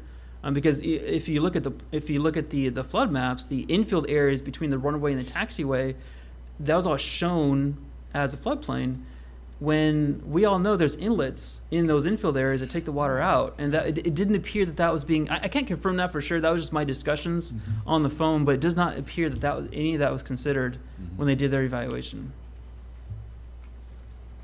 But I'd be more than happy to reach out to whoever I might need to see if there's any support we can provide as far as that modeling goes. I mean, it's my understanding that the work is complete now. They've updated their maps, they corrected their maps, but I'd be more than happy to speak with whoever I need to facilitate that for the county. But the county does intend to do their own, possibly pay for their own study boots on the ground to kind of, and then send that on to either through Dewberry to FEMA or directly to FEMA. We're not at that point yet, but that is our plan. Right, that is an option, correct. Yes. That'd be good if you could coordinate with that option. Absolutely, I'd be happy to do that. Well, we have, Commissioner, that's what I said earlier. You're gonna do it all? Yes, Okay. we've been in contact consistently with the information Okay. that's going back and forth. Good. Thank you. Yes, sir, thank you. Any more questions for Mr. Collins this morning, Commissioners? One more. All right, go ahead, sir. Mr. John, I know it ain't your job to find job but with the job you got, I know you know people. Mm-hmm. Your company know a whole lot of people. Yes, sir. And we would appreciate it if I guess the rest of the commission would too, if you know, talk to some of them people and see if they interested in looking out for our people so they can, they one day get a check. Yes, sir. I think Apalachicola would be a great location for, it could be aircraft manufacturer, even a smaller in the parts area. Absolutely. We'd be happy to, anytime we hear anybody who's looking for a location at the airport, Apalachicola is the first, certainly on my list, Apalachicola is the first person on the list. It's challenging, certainly in this environment, because there's a lot of people also really in the same place that you guys are, trying to attract tenants to the airport. I think the best thing we can do is be as responsive as possible when we do have a tenant reach out to us, like we've done, not too long ago with meeting at the airport with a tenant, saying, hey, look, here's some options for you. Here's how the county can support you relocating here at the airport. That's certainly number one. And also going through I would just add this to the Duke Energy work, the Duke Energy kind of site work that they're doing. We were involved in the exact same project for Gulf Power at Bob Sykes Airport in Okaloosa County, where we certified 4 different sites for development. What you're saying is there's no wetlands, blah, blah. You just go through the whole process. It really just kind of gets you to the next step, because companies do come to Florida and they'll go to Economic Development Council, whatever it is, and say, look, what are our options here in, say, in the Panhandle? And if you are on this list with Duke Energy, if they've gone through the process and they've identified several sites at your airport, then that, at least you're on the list when it comes to people relocating from the Northwest or wherever it is here in this area. So I do think going through this process with Duke Energy is another step in the right direction for attracting a tenant. Yeah, it is. I'm not trying to steal their thunder, because I definitely don't have all the information. I just know what they relayed to us. With Duke Energy, this process they're talking about doing, once it's finalized and they do select areas or have areas, what it's going to do for the county is economic development. The difficult thing is the turnaround time. If a company's looking to move here, they don't have 2 or 3 months for you to figure out if you have a place for them. Right. They want to know in 7 to 10 days. And this potentially is going to help us with that. Even if it's 1 or 2 sites, it'll still narrow it down, and if somebody's looking, they'll be able to know that there's a place available. Yeah, I will add this also. There's a 6-acre site. We can develop it as part of the Access Road project. There's 6 acres north of the Access Road. I'm not sure, it's hard to see it. Anyways, it's right really in the heart of the airport, and that's ready to go today. If somebody wanted to come in and develop, there's utilities. The stormwater's already done for it. You don't have to build any new stormwater for it. It's ready for a tenant. So that's really the best area. Of course, though, if someone needs more space, there's area on the east side of the airport between the Access Road and the 1836. That could be a great option for them. But there's no question that there is space at the airport to accommodate whatever anybody would need. We'll be happy to support in any way that we can. Any other questions, Commissioners? Just one more comment, please. All right. Just know that this airport offers 6 options for departure and arrivals to that airport, and that is huge. It's very rare to have a triangular runway system. I think that's the heart of how that airport is sellable. Right. Thank you. Thank you, Mr. Collins. Thank you for that Thank you. update today. We appreciate it. I'm glad to be here. Thank you. Let's take 5. Yes, Could I sir? have a quick comment? You can. Go ahead. To add to Commissioner Bolt's information about the military, as everyone knows, the military is using our airport. They're now. using every runway out there from all directions all the time. These Pilatus 12s and various other aircraft. They're from Tyndall, they're from Eglin and the Navy base on over. And as far as the ILS, we do have an ILS in the form of an NDB, but I have been unsuccessful in obtaining funding to maintain it. And I have confronted the military about this, and they're not interested for the same reason you said, of putting money into our airport. Okay. So, Thank you, Mr. Ted. thank you. All right, let's take 5 minutes.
There we go. Franklin County Board of County Commissioners now back in session. Up next, we're going to be opening sealed bids for CR 38 improvements from 13 Mile Road to US 98. Okay, Commissioners, these bids are for the CR 30A improvements from 13 Mile Road to US 98, and the project consists of approximately 5.291 miles as the base bid and approximately 3.496 miles of alternate A bid of roadway construction. The bids shall include both the base bid and the alternate bid. All right, now we have 2 bids. Aaron, is it going to be an issue? Doesn't DOT usually want 3 bids, and we only have 2? Let me make sure that's. Go ahead. Go ahead. Okay. Open them up. Okay, go Well, ahead. Oh, you mean before? Oh, you- yeah, we may want to leave them sealed.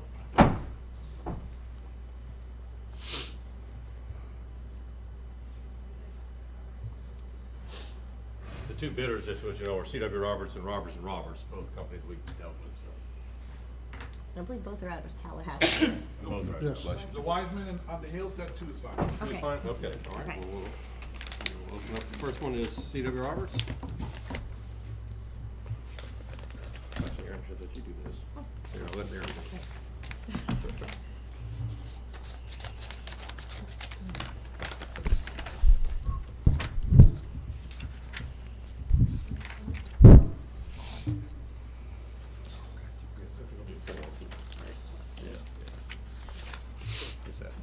Okay, the first one is from C.W. Roberts Contracting of Tallahassee. The base bid is $5,266,610.97. Again, total base bid, $5,266,610.97.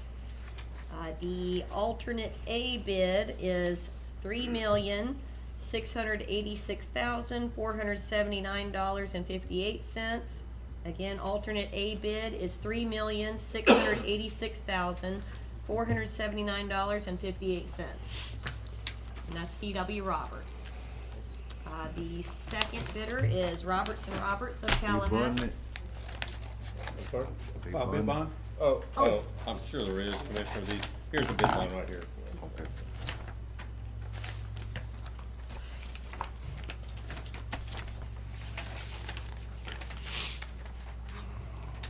Okay, Roberts and Roberts, the total base bid, $4,951,370.67. Total base bid, $4,951,370.67. The total alternate A bid is $3,445,863.82. Again, $3,445,863.82. Question? And the bid bond is also attached. And he requests that these bids be released to the engineer of record for this project, which is going to be Genesis Half Engineering. I make a motion we release. All right, we have a motion to approve by Commissioner Lockley, Second. second by Commissioner Bolt. Any discussion? Yeah, what that alternate bid for? This project was actually bid out several months ago, and the base bids all came in much larger than what the grant award was. So we did an alternate bid where the distance was actually shortened from 5.291 miles to approximately 3.496 miles. And that was in hopes of coming within the grant award amounts. We were still hoping, of course, to be able to do the entire stretch for. What is the grant award amount? Do you know? I do. The available grant award is $3,462,662. That's what we had That's how available. $3,400,000. That ain't even gonna do the base bid, Correct. even after you broke the project up. Correct. There's going to have to be some modifications. Or possibly that we'll have to look. Yeah, I and see thought if- that's what we were doing when we rebid it, was with the modifications to bring it within budget. Well, That was maybe. our hopes. 3 million won't even do the alternate. The DOT may let us, isn't this the project where we cut it in half and we're doing part of it? Maybe we have to do it again, part again. I don't know. Yeah, I hate to keep advertising, but what was the lowest bid from Roberts and Roberts?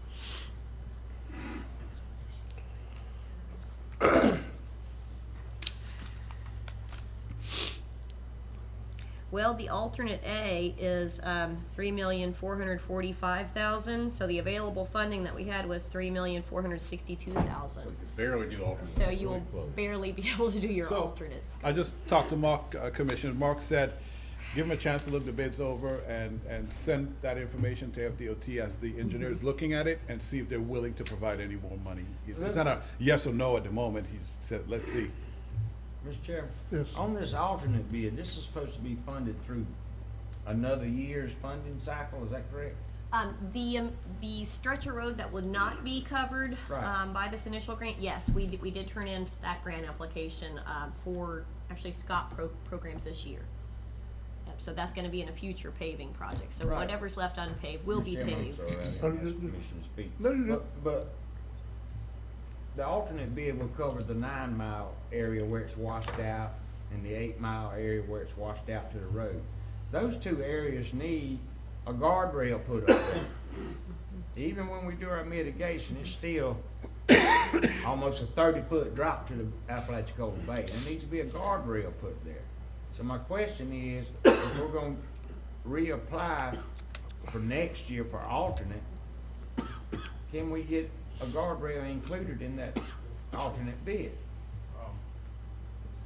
I mean, I've asked this question before, and we didn't have the money to do the paving, so, but if we're gonna have to wait another year, Okay. there actually needs to be a guardrail put in that area right there. 'Cause if somebody happens to run off the road right there, they're going down a 30-foot embankment to Apalachicola Bay. There needs to be a guardrail there, so my question is, can county staff inquire as to whether we can put a guardrail in that alternate bid? Yeah, we can definitely find out about that, you know, because that would be an added safety improvement, so. I think it needs to be done. If any commissioners has rode down there where it's all washed out, there needs to be a guardrail right there. I mean, you're 50 feet from the bay over here, and they put them cables and all that stuff all the way across this first field, so nobody runs into the water. This is a lot closer It is, and a yeah, lot it's more very dangerous. Yeah. So I'd like to see a guardrail added to that particular stretch of highway right there, in those two areas where it has washed up right and took out part of the road.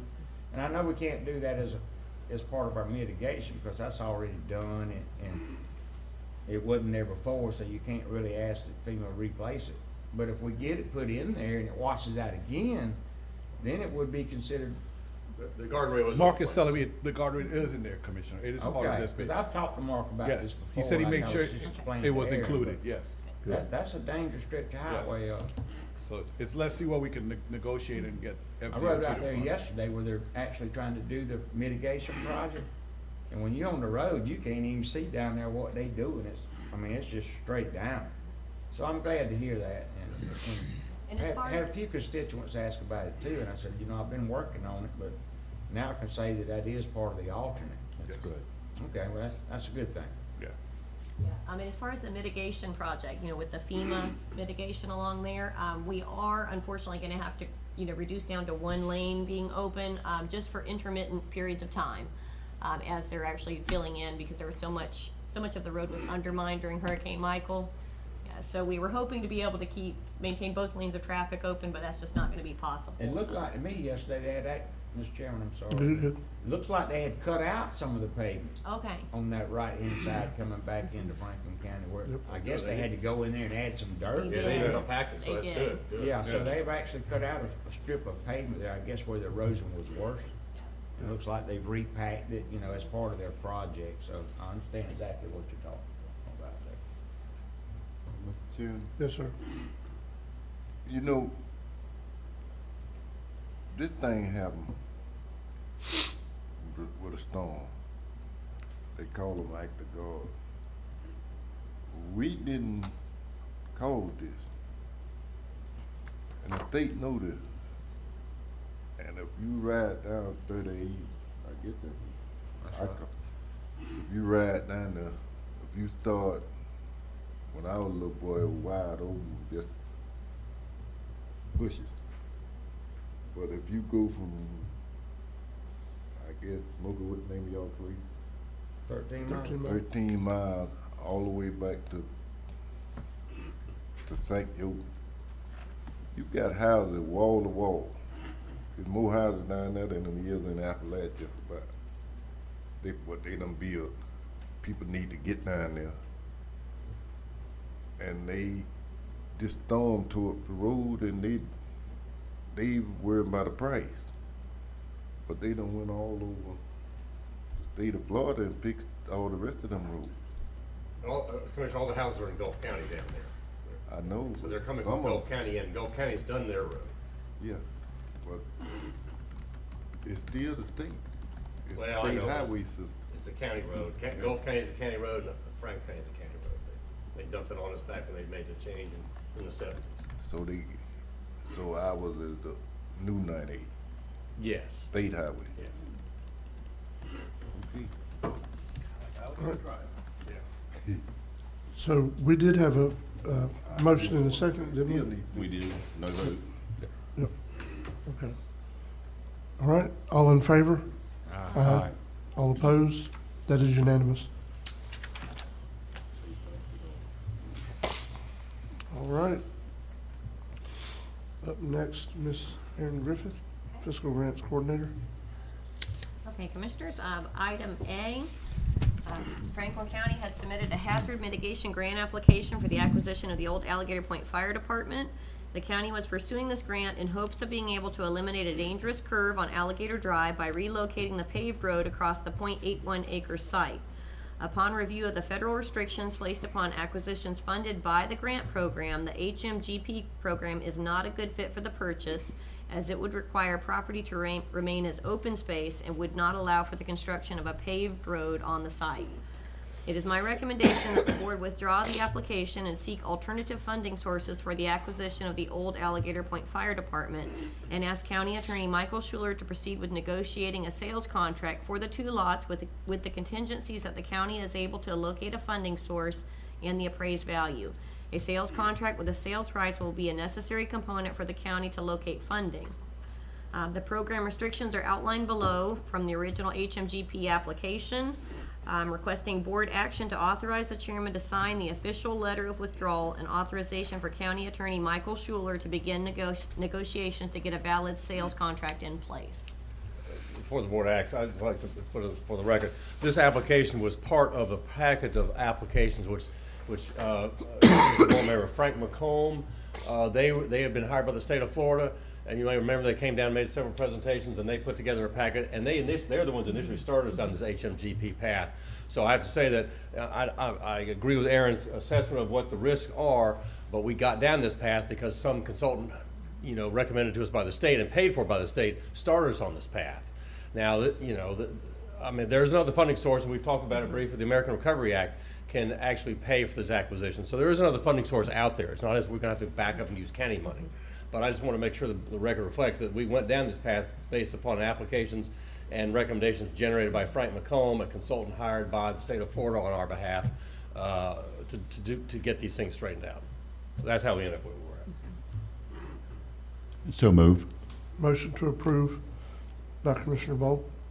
Second. Second by Commissioner Ward. Any discussion? Yes, Mr. Chairman. Yes. Part of that negotiating process is going to require the county to obtain appraisals, so if we could amend the motion in a second to authorize me to get quotes for, I believe we're going to need at least one, possibly two appraisals. So if we could amend the motion in a second to authorize me to receive quotes for appraisals, I would appreciate that. I'll amend my motion for those appraisals. Okay. And I'll amend my second. So the motion and second have been amended. Anything else, Attorney Schuler? Not at this time, Okay. sir. Any discussion, Commissioners, before we vote? All in favor? Aye. All opposed? That is a 5-0 vote. Commissioners, next item B, Hurricane Sally made landfall in September of 2020. This hurricane was not much of a wind event, but did bring a lot of rain and flooding. In the aftermath of Hurricane Sally, Franklin County completed an emergency repair of a culvert washout on Bayshore Drive in East Point. The county's cost share for all restoration projects, unless a match waiver is granted, is 12.5%.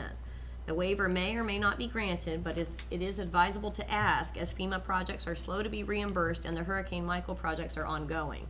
Board action to authorize the chairman to sign the waiver request once all documentation is available.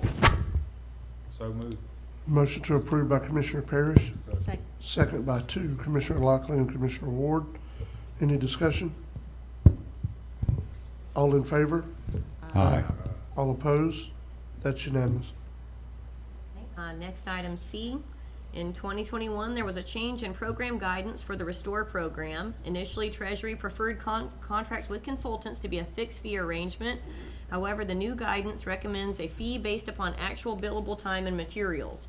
Based upon the recommendation, Langton has submitted addendum number 1, which will transition the terms of the original contract from fixed fee to a time and materials contract structure not to exceed the ceiling price in the executed task order. The consultant will be required to submit labor detail reports with quarterly invoices that show the actual hours billed towards itemized tasks and objectives. Board action to approve and authorize the chairman to sign the attached addendum number 1 for the Restore Act grant consultant agreement with Langton Associates Incorporated. Yeah, so it doesn't change the amount of money we owe them, it just changes how they're gonna bill us. It's a maximum of $10,000, so this. That's correct, for the existing task orders. So moved.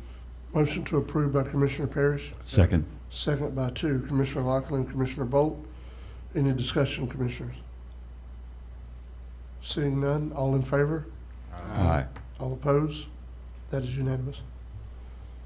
Okay, next item D, the countywide dune restoration project and the St. George Island stormwater projects are underway. The preliminary design and engineering concepts for both are nearly complete, and the projects are in different stages of awaiting approval from state agencies. At your next meeting, we plan to have an additional task order for the construction grants with Langton Associates for review and approval. Once the current design and permitting phase is completed by MRD and Dewberry engineers, it will take about 1 month to gather the required documentation and put together the grant applications. It will take around 90 days after submission for the construction grant applications to be approved. And that's it. Okay, anyone have any questions for Ms. Griffith before we proceed? I got one comment. Go ahead, sir. As we're talking about the Restore project, I'd like to see us do one to finish the project at the Armory. Yep. That is our convention center, which is, I think, is an eligible expense. As an infrastructure project, I think you allow 15% to be spent on infrastructure, if I'm not wrong. I mean, it's been a long time, but there's a percentage allowable. The question is whether, and I'm not disputing that it needs to be done, but I'm not certain the Restore will fund it because it wasn't well, we might argue it was used during the BP oil spill. Yeah, it was. I don't know, because I think we went down this path once before, I thought with Restore. I can't remember, it's been so many years. We need to talk to the consultants that we're using. Yeah. To see if it's an eligible Yes, expense. yeah, that's fine, yeah. And I'd like to see if it is an eligible expense, we got painting, we got to redo the sidewalks, the windows need redoing. I mean, we've got all this big plan that we're gonna do, and we're now in the process of trying to do the painting. We done did the restrooms, we done did the warming kitchen, we're fixing the floors and the repaint on the inside, but there's a lot more needs to be done on the outside. And I think we need to use some of that money to get that project moving and see what's left in that plan that we had put together, all the different things we wanted to do, some landscaping going on, a lot of different things in part of that project, and I'd like to see us move forward with that. I mean, if it's eligible, I have no problem, because there's money available. We'd have to go through the process and get create another a modification to our multi-use MYP, multi-year implementation plan, which is not a problem. But I agree with this. Contact consultants to make sure it's an eligible project. Yeah, get with Langston and consultants and see if that's an eligible project. Okay. And see what they come up with, and if we can, because it's going to take a whole nother year. Oh yeah. Or more. But if you don't start now, it's going to take you longer than that. I mean, we've been using TDC funds to help us do some of the stuff that we're doing, but I'd like to get the project completed so that we can utilize it. I may be getting mixed up because remember we made a valiant effort to get Triumph involved, and Triumph turned us down. I remember that. So I mean, there is no other funding source. I mean, this is money the Treasury's holding of ours, and we're not getting the interest off of it. They are. The longer we let them hold it, the longer they're gonna make the interest off of it. And and our pot of money's not growing any, so, and it's something I think needs to be done. Oh, yeah, yeah. If you ride by and look at all the windows on the outside across from, the bank right there, First, yeah. I mean, I don't know if they need to be replaced, but they need to be reglazed, repainted, resealed. You know, it's just a host of different things we need to do, and if we sit here and try to use TDC funds to do it, it's gonna take us 25, 30 years to complete the project. I won't even be here to see it completed. So, you know, I'd like to see it move forward. If the consultant says that's an eligible project. Thank you, Mr. I will Chairman. No report problem. back at the next meeting. I think that's a great idea, Commissioner Parrish. We do need to get to a point where we got the project completely done. I agree with that. Mr. Chairman, Yes, sir. I guess I'm gonna put my foot in my mouth again. Is it any way we can, the state gives all these, what they don't wanna do, and they dump it on the county. It's okay for them big counties, when they dump them things like them, that 30 and down there in Alligator Point. But they know we can't afford to fix them things after a major hurricane comes.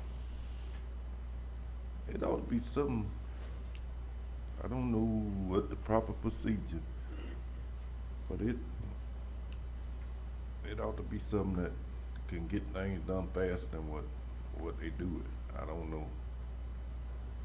So they know we are poor counties compared to the ones down south. We don't got 11,000 people here. And part of them is children, so they not paying no Avalon taxes. But just the people who own property paying the Avalon tax. So that might be half of the 11. And you just something need to be done. I don't know how you do it, which way you go about doing it, but we need to write our legislative delegates and tell them, say, hey, the way y'all got this thing set up now is just not working. That's the only thing I know. Commissioner Lockley, hopefully that's something we can address since we're now actually going to be a part of a transportation planning agency that we voted on last meeting to be a part of. I know it's new, but maybe we can address items like these because the need's not going to go away. Oh, it's going to be major storms. It's not going to be, yeah. It's going to be some more major storms. This ain't the first time it's been blown out down there and over the That's right. East Emway. Yep. It's not the first and it's not going to be the last. Yeah. And you run into the same problem every time. Yes, you do. And it's not an if situation, it's a when. Yeah. Because it's coming. It is I've coming. seen it right down there.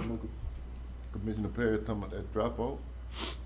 It was like that before in the 85 and later when the other storm came through.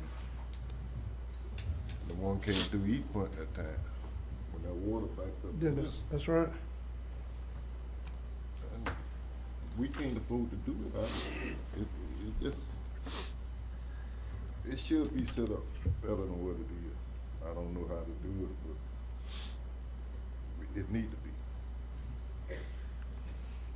All right, anything else from Ms. Griffin before we proceed? You're getting off easy today, Aaron. Nobody's got any tag items. All right, go ahead, Mr. Morone. Please proceed. I'll be that lucky. All right, Commissioner, page 6, under 16A. At your last meeting, I informed the board that after reviewing the list of issues submitted by Appalachian Regional Planning Council as part of the Franklin County Code Enforcement Public Workshop Series summary report, it was determined that a majority of the code enforcement issues should be addressed by county departments. I'll pause right there. I'll probably pause a few times. So let me be very clear for the public. I'm not saying that at some point in the future we will not need a code enforcement officer. That is not what I'm saying. What I'm saying right now, based on that list, the majority of items can be and probably should be dealt with within the county staff that you already have. I think we just need to put a better procedure in place to deal with it, and that's what we're going to discuss this morning. So I just wanted that out there for the record. I'm not against code enforcement officer. It was also obvious that improvements to the process that acknowledges and updates the public regarding complaints, that was needed. So the following is what I recommend as the initial phase, meaning we'll have more phases in the future to discuss, to the county's code enforcement response plan. First, the public can submit a concern, complaint, or suggestion to the county by going to franklincountyflorida.com and under quick links, selecting report a concern or complaint, or another link that says submit a suggestion. Then you complete the online form and you click submit the form. This is recommended. This is the recommended option, as the online form contains the information required by Florida Statute 125.69 subsection 4B. That is the new statute that says that we cannot investigate an anonymous complaint. All right? Another option is just to send an email to concerns with an S at franklincountyflorida.com with the required verification information. And as a third option, you could just call a direct number, 850-653-5779. All this will be on the website, by the way, after today's meeting, and state all the necessary information regarding your complaint, whether you get to speak to an individual or you have to leave a voicemail. There will be a dedicated county staff member supervised by the billing official. That person will be responsible for receiving, verifying, and tracking all complaints. This staff member will also be responsible for notifying all concerned parties related to the complaint. By that, I mean the person who sent the complaint and the person who the complaint is on. I know there are court terms for that, but I'll defer others with those terms. Once staff determines that a complaint is valid, the responsible party will be notified of their violation. If the responsible party fails to comply, either by ignoring or refusing to respond to the violation notification, that matter will be sent to a magistrate for a ruling. Based on the ruling, the county will proceed with enforcement. That's the plan. Now let me fill in all the missing parts. In order for the plan to be effective, there are some actions required by the board. First, authorize an advertisement to fill the vacant budgeted building inspector position. This will allow more coverage to the county as it relates to the building code violation. Second, change the status of the budgeted part-time permitting clerk to a full-time position and advertise that position so we can fill it. This will allow for additional support for normal permitting duties along with administrative support for building code violations. Next, allow the transfer of the supervision of the zoning department to your building official. With this change, the building department and zoning office response to violation will be unified. Ms. Courtney Bankson, the zoning administrator, will be that person I referred to earlier that will receive, verify, and track all complaints. She will also communicate with all concerned parties relating to the complaint. Keep in mind, with this move, Ms. Bankston's salary will be paid, some of Ms. Bankston's salary will be paid from the building department. I should have put that, a portion of her salary paid from the building department. Bless you. However, this is what I want you to keep in mind. She will no longer be available to provide administrative support to the board or to myself. There's a number of things that we won't get into right now that she does, but we'll bypass that, but you just need to know that. Since your building official will now be responsible for supervising your zoning administrator, which includes reviewing zoning and variance applications and overseeing code complaints received by Mrs. Bankston, I'm recommending a $10,000 salary increase paid from the zoning department budget. This salary increase will not be an increase to the budget, as the transfer of a portion of Ms. Bankston's salary to the building department will offset this increase to the building official. Finally, the final action on this matter is to advertise for requests for qualifications for magistrate to hear the violation cases. Ma'am, did I miss anything? I don't think so. Okay, we've been over this here a few times. So, after we discuss it, as I know we will here shortly, the board action that I'm seeking is number one, to accept this first initial phase of the code enforcement response that includes advertising for a building inspector, advertising for a full-time permitting clerk that includes a status change from part-time to full-time, changing the supervision of the zoning office to the building official, and allowing the zoning administrator to provide administrative support as described above for code violation complaints, increasing the billing official's salary in the amount of $10,000 to oversee zoning and code enforcement matters, and advertise an RFQ for magistrate services. All right, let's talk. Mr. Chairman, Yes. one question, how do we fund the magistrate services? That, this year will have to come out, I did miss something, that would have to come out, professional services for this year, and as we get closer to budget time, Aaron will have to kind of do a forecast and say, okay, I estimate, based on these first few months, that this is what it'll cost us for an entire, fiscal year. And actually, once we go out for RFQ and we actually start negotiating with the firms, we'll kind of have a good idea of how much that's actually going to cost, and it may be something where perhaps it's a monthly contract or perhaps it's a hourly rate. But for the complaints that are relative to the enforcement of the Florida Building Code, we can actually use building department permit fee revenue for the enforcement of those complaints. For those cases. Yeah, we're not able to use building permit revenues for the Zoning. enforcement of any other issue or any other zoning complaint because Florida statute prohibits us from doing that. Building permitting fees has to be used for enforcement of the Florida Building Code. Okay. So his bill, basically, commissioners, the magistrate's bill will have to be detailed, of the cases he heard, and we will know which ones we could use, building. What type of funds violation for. it is. Yes. Mr. Chairman, Yes. go ahead. Did you say something, Commissioner? Go ahead, Michael? go ahead. I was just going to say that, obviously, again, I've used the term streamline many times when talking about code enforcement.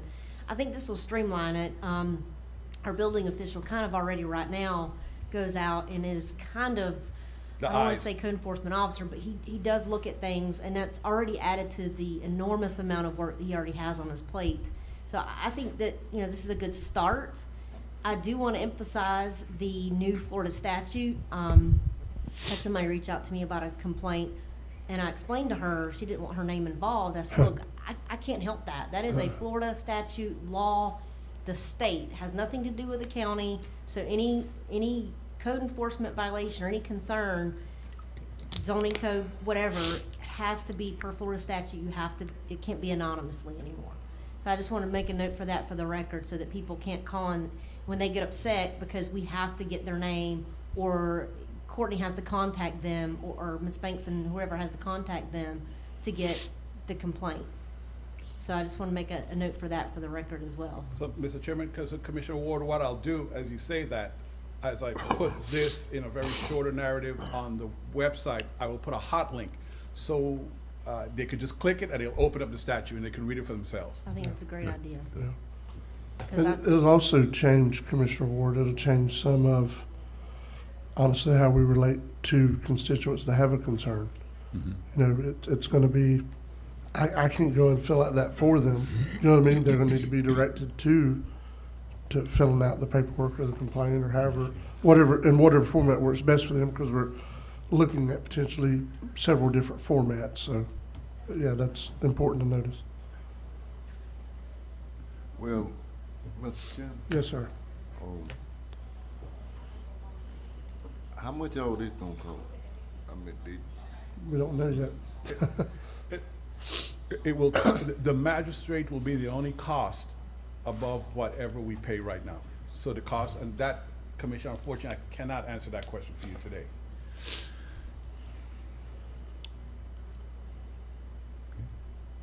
But we part of the don't know what reason, we're gonna pay him. part of the reason why is we're doing RFQs, though. We're not doing requests for proposals. We're not Yeah. talking about a dollar amount, correct? Yeah, I would prefer, you want me to answer that and then?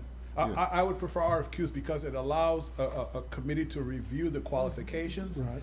we kind of basically number them as a preference, and then we start negotiations about how much we pay. And if we can't negotiate with the first one, then we go to number 2 and say, okay, you know, your turn, basically. So what they doing is basically our job. I mean, we got code enforcement. I mean, we got code on the book. We got everything on the book. Just like the police department got everything on the book. You look in that book, if they violate this, it tell you, that book has said, this the code, this what Franklin County code is, planning and zoning, and the code, everything is wrote right in the book. Now, when they violate it, when somebody violate it, if you do right, if we do right, and fine them or tell them to get at, do what you're supposed to do, all this wouldn't be coming up. I mean, you got a job to do. We gonna do it behind the scenes, or we could have done it on the scene. But the job still got to be done when somebody violates. I ain't scared to tell them they're wrong. I ain't scared to tell them they can't get there. I mean, it just, when you're in violation, you're in violation. When you're billing right, you're billing right. And then you just have to leave the buddy system out. Don't worry about it. I mean, it's got to be done right, because this county is growing. And it's gonna grow. It's not gonna get no smaller. It's gonna get bigger. I mean, maybe I see some of it, but one day the young folks gonna walk down there and they ain't gonna know this Franklin County. And you got to build these things right, or it's gonna fall back on the county for letting them get away with improper building or whatever. So they got to, you make them start some way, and you weed them out. You know, once you pop 5 or 6 or 10 of them, the word gonna get out they not playing in Franklin County. And then either way, with a code enforcement or magistrate, or with the county commissioner doing it, the word gonna get out when you start putting it on them. The good old days gone. It's a new day. That's it. Yes, sir. Mr. Chairman, when I first came on the county commission, one of the first concerns I had from my constituents was relative to code enforcement issues. Everything from quality of life to how people are managing and living and to building codes, etc. And I was one of several who initiated this code enforcement thought, and it's coming now to fruition. And I really appreciate that very much, and the hard work that's gone in to do these workshops. This presentation made by our county coordinator shows, one, an immediate response to the needs of the people using an organized report that had come from Appalachia Regional Planning Council, and it shows a phase-in and an immediate response with regard to that. I very much appreciate that. Also, I can see huge benefits long-term where insurance rates may be mitigated to some extent because of this quality control that we're beginning to develop, and that we see the property values of our county beginning to increase more and more, because I think the spirit of this code enforcement ultimately is that we preserve our heritage here in Franklin County. So I appreciate the hard work and the thinking that you have done to put this together, Mr. Moran. Thank you. Thank you. Mr. Chairman, Yes, yes. procedurally, Attorney Schuler, does this have to be separate motions, or can we make one full motion to cover all the entities? Since they're all related to the same subject matter, I think one motion would be sufficient. Yeah, try to save you that trouble, Commissioner, by making it one big plan, basically. I'll make the motion to approve this. Second. Okay, we have a motion to approve by Commissioner Ward, second by Commissioner Bolt. Any discussion, Commissioners, before we vote? What we approve. Basically, everything I discussed, Commissioner, is the plan as a whole, advertising for the full-time, advertising for another building inspector, advertising for a full-time permitting clerk, changing the supervision of the zoning office to the building official, and allowing your zoning administrator to provide administrative support for the code complaints, increasing the building official's salary in the amount of $10,000 to oversee the zoning and code enforcement matters, and advertising an RFQ for magistrate services. So everything but the code enforcement. Yes, no, there's no code enforcement officer in this request that I'm asking you for. Not yet. Not yet. There you go. Thank you, sir. Yeah. Not yet, sir. Let's see what the future brings. And it is our hopes that the majority of the complaints are actually going to be handled by this process, because most of the complaints that ARPC reported were either zoning code violation or building code violation, with some other items that were, some of them would have been perhaps an FWC issue or a Florida Department of Environmental Protection, and that'll be some of the responses. Or DEP. Yeah, DP. And I'm glad you said it, because what Courtney will also be doing, Mrs. Bankston, what she will be doing also is, if they call in and that's what it is, she will refer that person and say, hey, you know, this is a FWC matter. This is the person you need to contact at FWC to get this resolved. So there will be a follow-through, acknowledgement and a follow-through of the procedure. Yeah, So we just won't important. let it just sit there. That's That's very what I'm trying to important. say. Mr. Chairman, I will say though, with this new Florida statute, it'll be interesting to see how many people actually call and make a complaint, or contact, make a complaint. And I hate to say that, because I don't think it should be that way. If they're concerned about it before, they shouldn't have any concern change whether or not they get contacted or their name's on a public record. But I mean, I don't know, it'll be interesting to see what happens since people know with this new Florida statute. True, Commissioner, very true. Mr. Chairman, the statute also, if you think about it, if one of these commissioners complain, they gotta put their name to it. Yep. They can't say, well, somebody called in an anonymous complaint. No, you gotta give your name, your number, where you live, and a lot of times it'll be the next door neighbor. But they don't want their neighbor to know that they called in on them, because they talk every evening across the fence. There you go. But when all this happens, and as following up on what you said about it's going to be interesting to see how many complaints you get, it's probably the neighbor next to the person that's creating a violation, because it's affecting the neighbor's quality of life. But now you can't just call in and say, oh, don't tell them who it was, just anonymous. Well, you gotta state your name for the record. You know what I'm saying? And it will be interesting, as Commissioner Ward said. It's going to be interesting to see how many of these complaints cease or continue to roll in. If it's affecting them that bad, then they'll continue to roll. But if it's just something that they're wanting to gripe a little bit about, that complaint probably won't come through. Yeah. It'll truly have to be affecting the quality of life of the neighbor that's probably going to be the one doing the calling.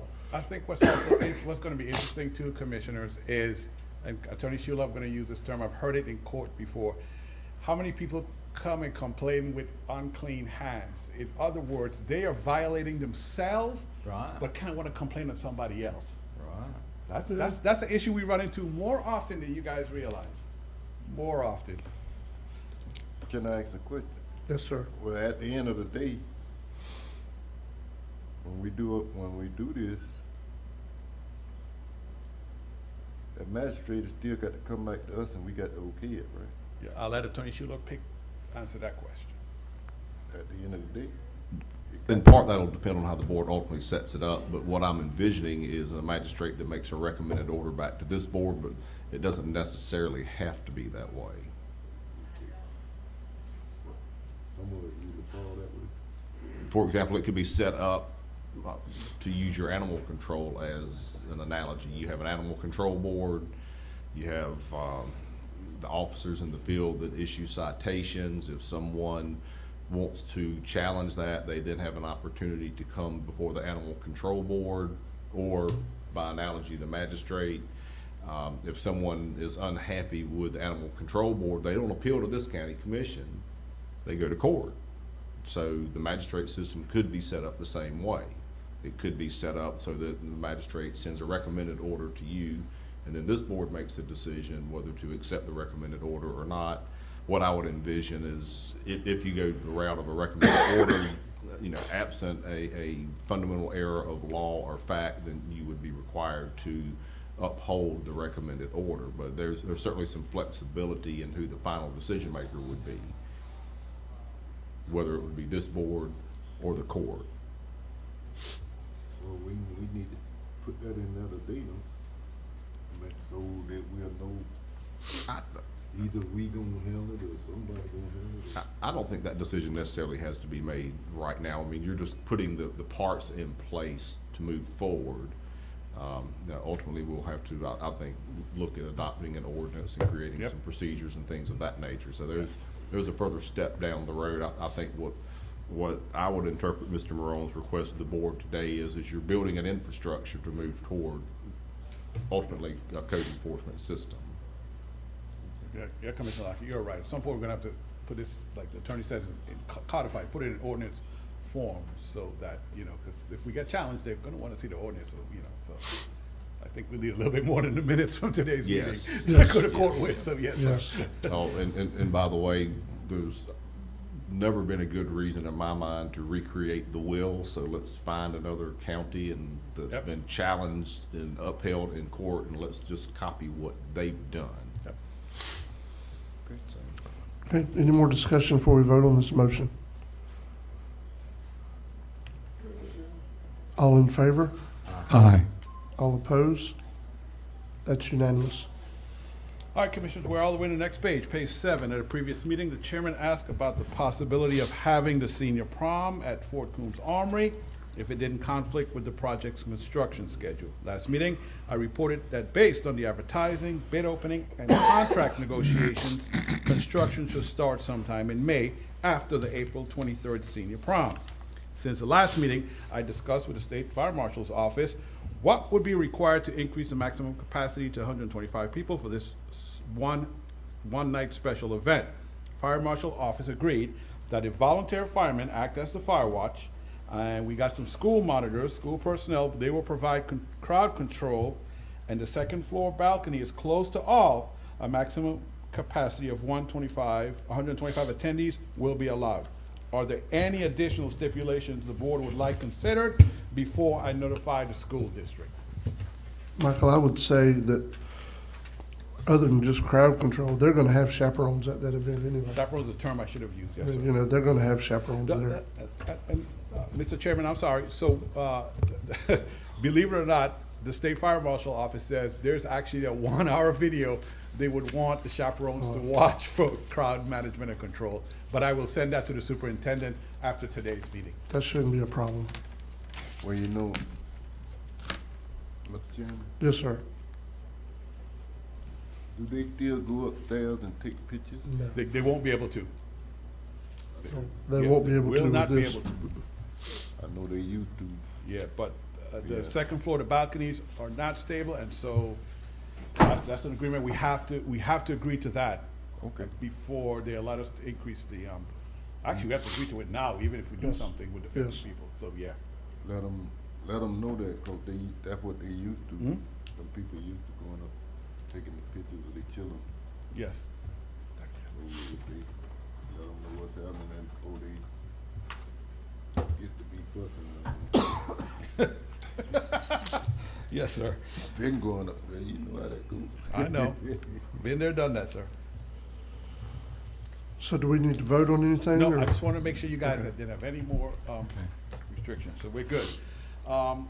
We're back at C, Commissioners. I'm sorry, we're not back at C, we're C. Okay, so the following is a request from your County Planner, Mark Currington, Franklin County has received the review by the various state agencies on the proposed land use change for the St. James West development. Only 2 agencies, FWC and FDOT, submitted comments. FWC was concerned about informing people moving to the development about bears. Scary, scary bears. And the FDOT had some technical concerns about the traffic analysis that was submitted. Both of these issues can easily be dealt with.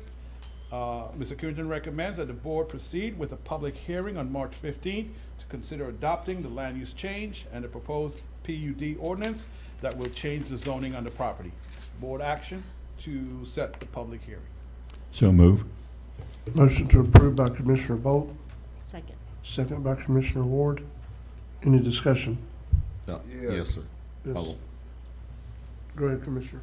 Kill the bear. That probably won't happen, Commissioner, at all.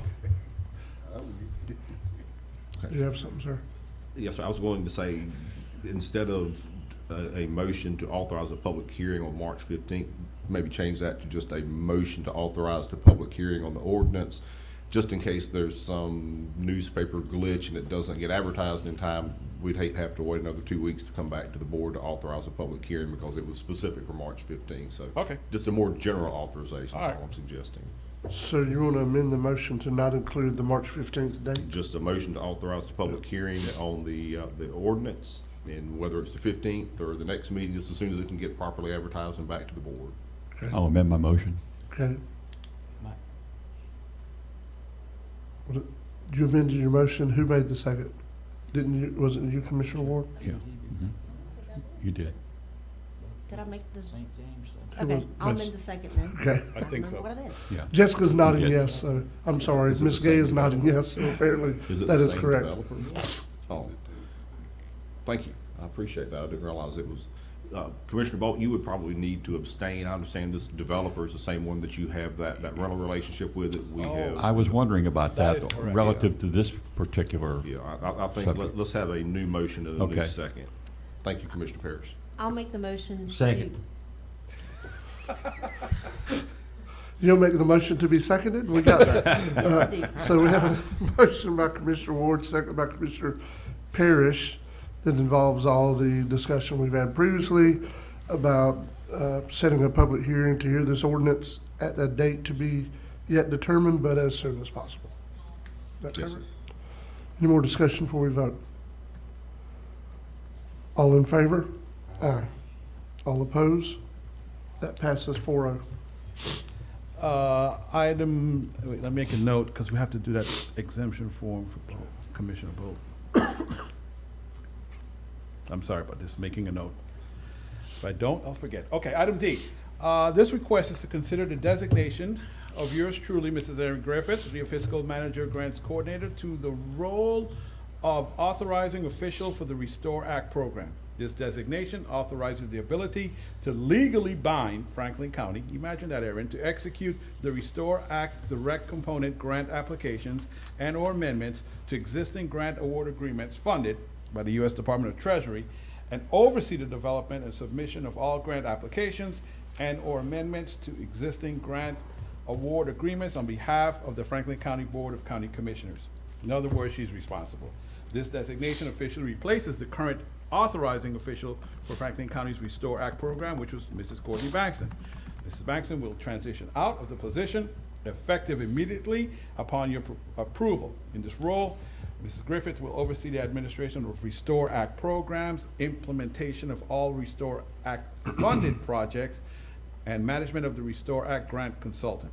All awarded Restore Act programs, grant applications, and/or amendments to existing grant award agreements will continue to come before this Board of County Commissioners prior to their official acceptance by authorizing official in grantsolutions.gov. Board action to designate Mrs. Griffith to the role of authorizing official for the Restore Act program. So move. Motion to approve by Commissioner Lockley, second by Commissioner Bolt. Any discussion? Yeah, is she gonna be waiting for us? Who? Aaron? Oh, you said Aaron. Yeah, I'm sorry. Yes. Well, I would do it, long story short, we're replacing Aaron, replacing Courtney with Aaron. That's it. Oh, okay. There's a lot said for a simple statement like that, yeah. That was for Treasury's purposes. Yeah, for Treasury. Yes. She'd probably be good at being a magistrate too, huh? Aaron? Yeah. Why not? I Why don't not? think she's got a law degree yet. Oh, no. Why not? That'll be the next meeting, the law degree. There you go. Any more discussion before we vote on this motion? We ain't adding too much on you. Nah. Yeah. It's a natural. Yeah, I think she's already been doing it. It's a To natural. be honest with you. Yeah. She sits there at 5:36 in the evening with me and says, is there anything else I could do? All in favor? Aye. All opposed? That's unanimous. All right, Commissioners, we're at E, at the bottom of page 8. Last week, the ship administrator, Ms. Lori Switzer Mills, informed me that she doesn't plan on renewing, Commissioners, the ship administrative contract that will take effect on July 1st of 2022. I reached out to representatives from Appalachia Regional Planning Council and Capital Area Community Action Agency to discuss their interest in administering the SHIP program, as we have relationships and partnerships with both agencies, and they both have experience with housing programs. ARPC currently provides SHIP administrative services in Jackson and Calhoun. There could be a third that I kind of forgot about, counties, and Community Action has managed numerous housing programs in Franklin and other counties in this area. ARPC is interested, ARPC is interested, I've talked to them already, and expect to hear from Community Action this week. With board permission, I would like to formally request proposals from both of these not-for-profit agencies to provide administrative services for the county SHIP program. Wait a minute.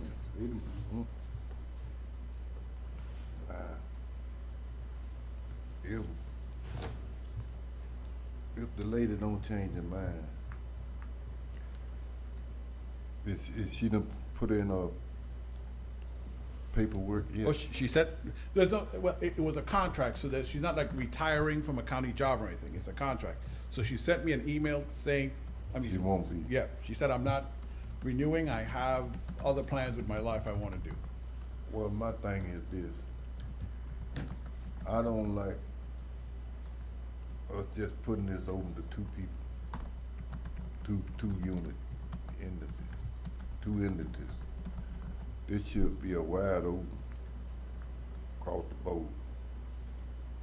And it don't look good, not to me, to bring in somebody from another county, and we people need jobs in this county. So I think it should be open to the public, that everybody get, somebody,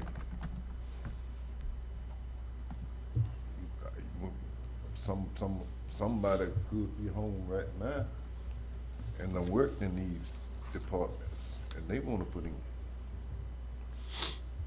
And they don't have to go through this, just like, the one who in there now. She's not in the entity, she was hired on her own. So I think it's just my opinion. I think it should be open up to everybody. The APP, where they office at? They in Bluntstown, ain't ARPC? Yeah, where they office? I think the main office is in Tallahassee. That's Tallahassee.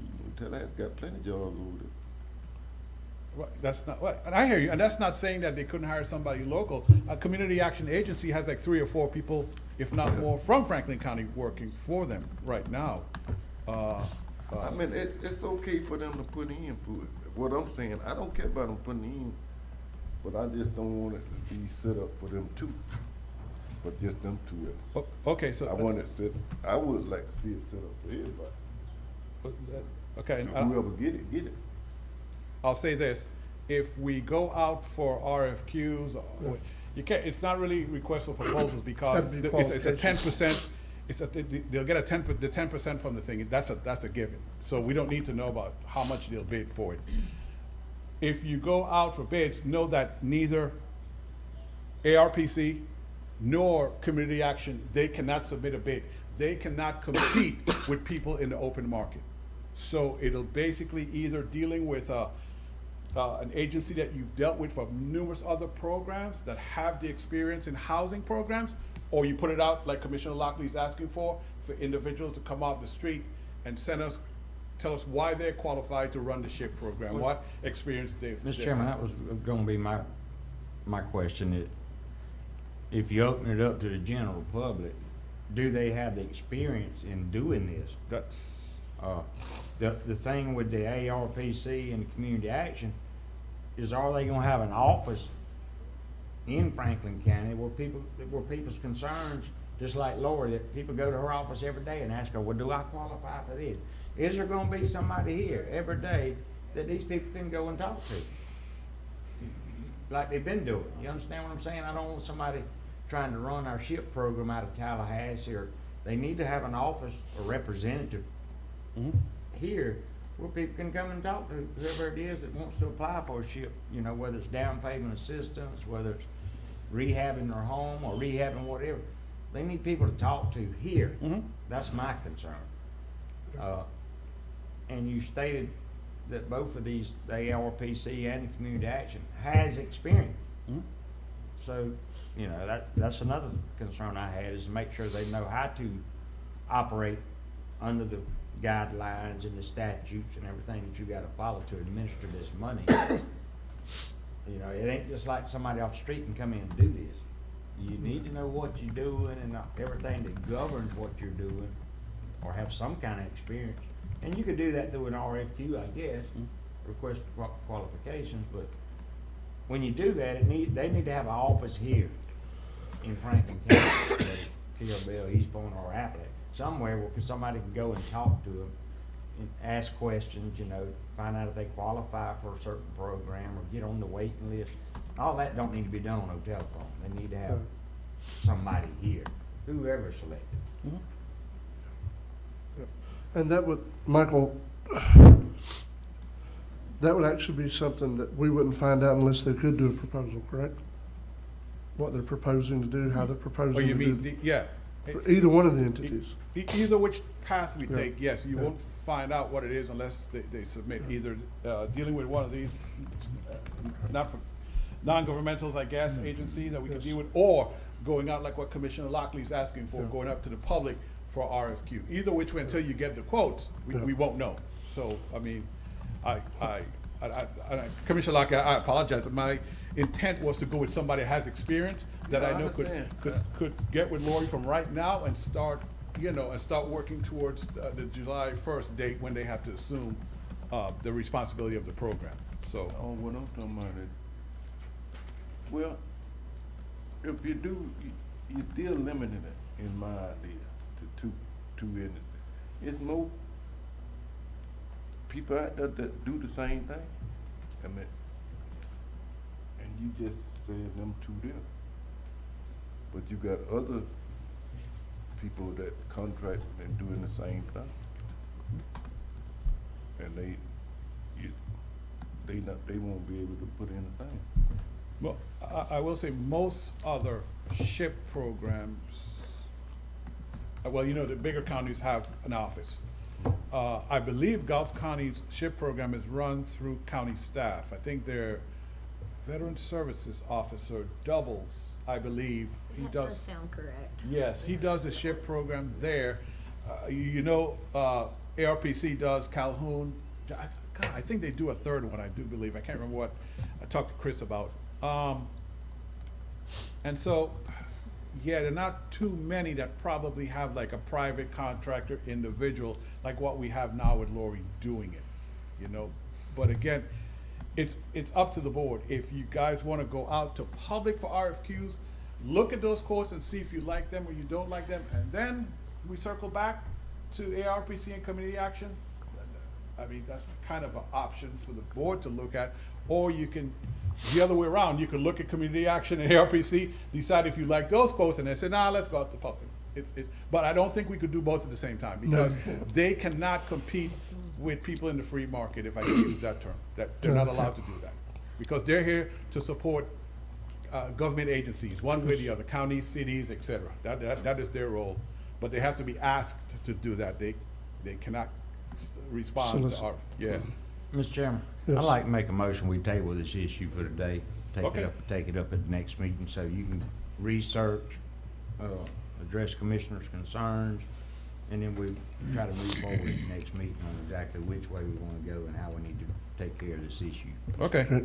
So we have a motion to table by Commissioner Parrish, Second. second by Commissioner Bolt. Any discussion, commissioners? I will say one thing under discussion. I want to remind this commission, this board, that whoever is administering your SHIP program, ultimately your clerk's finance office is responsible for all that paperwork. Doesn't matter how it's done or not done, or if it's done properly or not. Whoever we're hiring for SHIP administrator going forward, Clerk Maxwell's office is ultimately responsible for all that paperwork. All in favor? Aye. All opposed? That's unanimous. And Commissioner Lockley, I'll find out how many other counties like our size, how, do they have a staff member, do they have a contractor, or they use some kind of support agency? And then send that to you, okay? And then you just let me know what you want to do from there. And Mr. Chairman, that's basically why I wanted to Yeah. table it, to give you time to do that. Thank you. Yeah, they got all kind of programs out there, like, they just like SHIP and other people handle them. So that's why I say you can't just open this thing up to two people. Okay. I mean, it might come back to bite you. Okay, we'll see what I come up with, and you guys would let me know at the next meeting. Item F, if we could move on, Commissioners. Commissioner Bolt, basically this is you at your November 2nd, 2021 meeting. The board approved a change order to restripe Alligator Drive from US 98 to Gulf Shore Boulevard. That's the part that's not being repaired, correct, Commissioner? Correct. Correct.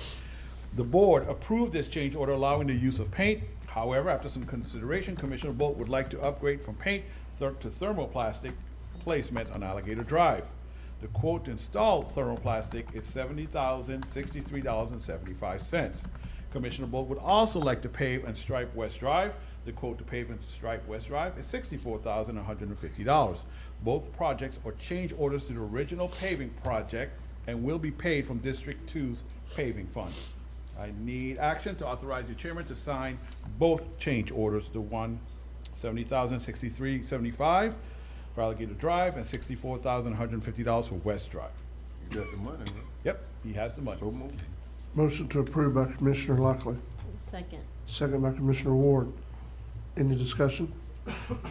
All in favor? Aye. All opposed? That's a 5-0 vote. Thank you. All right.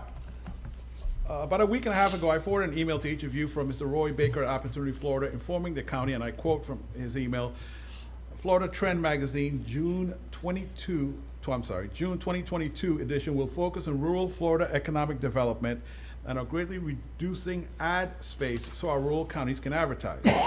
They're also offering to write or assist in the writing of the narrative on behalf of each county. There's a attached sample. The cost, end quotes, the cost for the 2-page ad space and the assistance with writing the ad is $7,500, which includes a 2-page spread in their separate business journal magazine that goes to national and international CEOs and will run on Florida Trend's digital space for at least 2 years. Counties can apply through the education and marketing grant, which is $5,000, and the consulting grant, which is another $7,500, categories being made available through Enterprise Florida's Rural Toolkit program. Chairman Jones discussed this opportunity with Mr. Baker and may provide some additional information. Is the board interested in this ad and applying for the grants to offset the cost? I just need some direction from the board. Yeah, I will say this, Michael, the 2 different grants that are available can help completely cover any costs that might be incurred. And they're all up to that amount of a grant. So even if you were able to get it written for $4,000, then that's what they're gonna give you is $4,000. If you were requesting to do some brochures or some other printed literature as a part of it, and it comes up to $6, then 6 is what, you know what I mean? So it's an up to amount. Mm-hmm. It's not that they're giving you these grants and it's just a block amount of money. It's to be spent on this, advertising this particular stuff. And I'll say this, serving in the other space as your TDC chairman, $7,500 is not a real expensive ad. You might think it is, but it's really not. Especially for a 2-page ad. So are we saying we can get these grants? Yes. To pay for this? Yes. I can apply for them. Yeah. No, he's That's saying yes, and you saying you No. can apply for it. Well, I haven't talked to He's Mr. saying Baker. is, all he said to me is it's something you just have to fill out. The money's Yeah. already there to be given, because they realize that we're rural counties that are getting it. That's what I was told. So, With that being said, so move. okay, you make a motion, now, let me ask, it's gonna say. Contingent upon receiving the grant? Yeah. That's where I was heading, sir, thank you. Motion to approve by Commissioner Parrish, contingent upon receiving the grant. Second. Second by Commissioner Bolt. Any discussion before we vote? All in favor? Aye. All opposed? That's unanimous. Registration is open for the Florida Association of Counties 2022 Conference and Educational Exhibition. Oh, I'm so sorry. My bad. Yeah. With a question. Motion to approve by Commissioner Parrish, second by Commissioner Lockley. Oh, you approved it, the one I was reading. I thought I'd gone, skipped past it. I didn't, Oh, no. I'm sorry. My bad. The world is Any moving fast. discussion before we vote? Yeah. Parking. Y'all put that in there? I'll make sure that parking is included in the expenses. Yeah. Mr. Chairman, for the record, for the community and public, that is to authorize travel and expenses for us to go to a conference. The annual conference, yes. And for the county attorney to go. We're Yes. all gonna get educated. Yes. We need an educated county attorney, right? No, we need educated, period. I was not teasing. singling out the county Is the way attorney. you said it? I just wanted to tease I you. wasn't doing that. You ain't getting me. No, that's on me. All right, all in favor? Aye. All opposed? That's unanimous. Okay, everything else is information, so I'll just touch on them, the Brew, SGI, the Brew Fest, you guys know about that. Finally, they've scheduled it again. We're keeping our fingers crossed that it happens this year. You know, it's for the Humane Society, all proceeds go there. A couple of meetings ago, we moved it from Patty's to the center of the island roughly, parking spaces, so I just want to let you guys know that. And Jay, the Lanark Village violation update. So Mark let me know this morning at midnight, a little bit after midnight, he got a email back from this person saying that they are working on it and they will contact us. So, yeah. So where I said I was gonna send it through the new process we just approved, maybe we wouldn't have to, so they're working on it. I sent you, I hope I sent you guys the FDOT notice about the no parking signs on the bridge. They should be installed shortly if they haven't started already. Michael, I got a quick question, Mr. Chairman, quick question on Yes. that. What about no U-turn signs? Because a Well- lot of times they go to the bridge, realize they've missed Appalachian, want to do a U-turn, and then that causes Yeah. traffic issues as well, or I'm safety working, issues. yeah, I'm working on those, and my next item about the FDOT meetings with you guys, I was going to wait until then, until you guys are face to face, and kind of tell them about the no U-turn signs. I think it'll go over better that way. Yeah.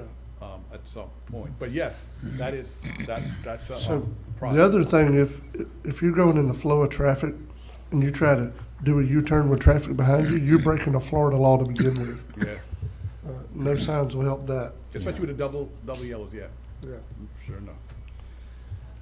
So, yes, ma'am, and I think I know where they're talking about, but when it comes to these mile markers section, we'll see. Next item, L. This one I will read. Previously, the board requested a meeting with FDOT representatives to discuss current and possible future projects. Mr. Carter Johnson, FDOT's Government Affairs Liaison, has provided the following dates for your consideration: March 23rd, March 30th, April 6th. They'll come down one of those dates and meet with each of you individually to discuss any ideas or concerns you may have, such as the no U-turn that Commissioner Ward just brought up. Good. Let me know if there are dates you're not available on, so I can kind of narrow down one day for them to come down if you could. And then Mr. Billy Sermons, the FWC Regional Director. He'll be sending me some dates probably this week to schedule the same type of meeting to discuss the status of reopening the bay and other FWC-related issues. I will forward those dates to you. Again, you tell me the dates you're not available on, so I can narrow down some dates, and I'll schedule that meeting. And then FWC will be at a future agenda after you guys have these one-on-one meetings with them, okay? So, After we had that, Mr. Chairman, Yes. after we had that, right to be, we gonna have a public hearing? yes, a public meeting, yes, sir, yes. So whatever you guys discuss one-on-one, then they'll kind of formulate their presentation to make to you guys and the public at a public county commission meeting.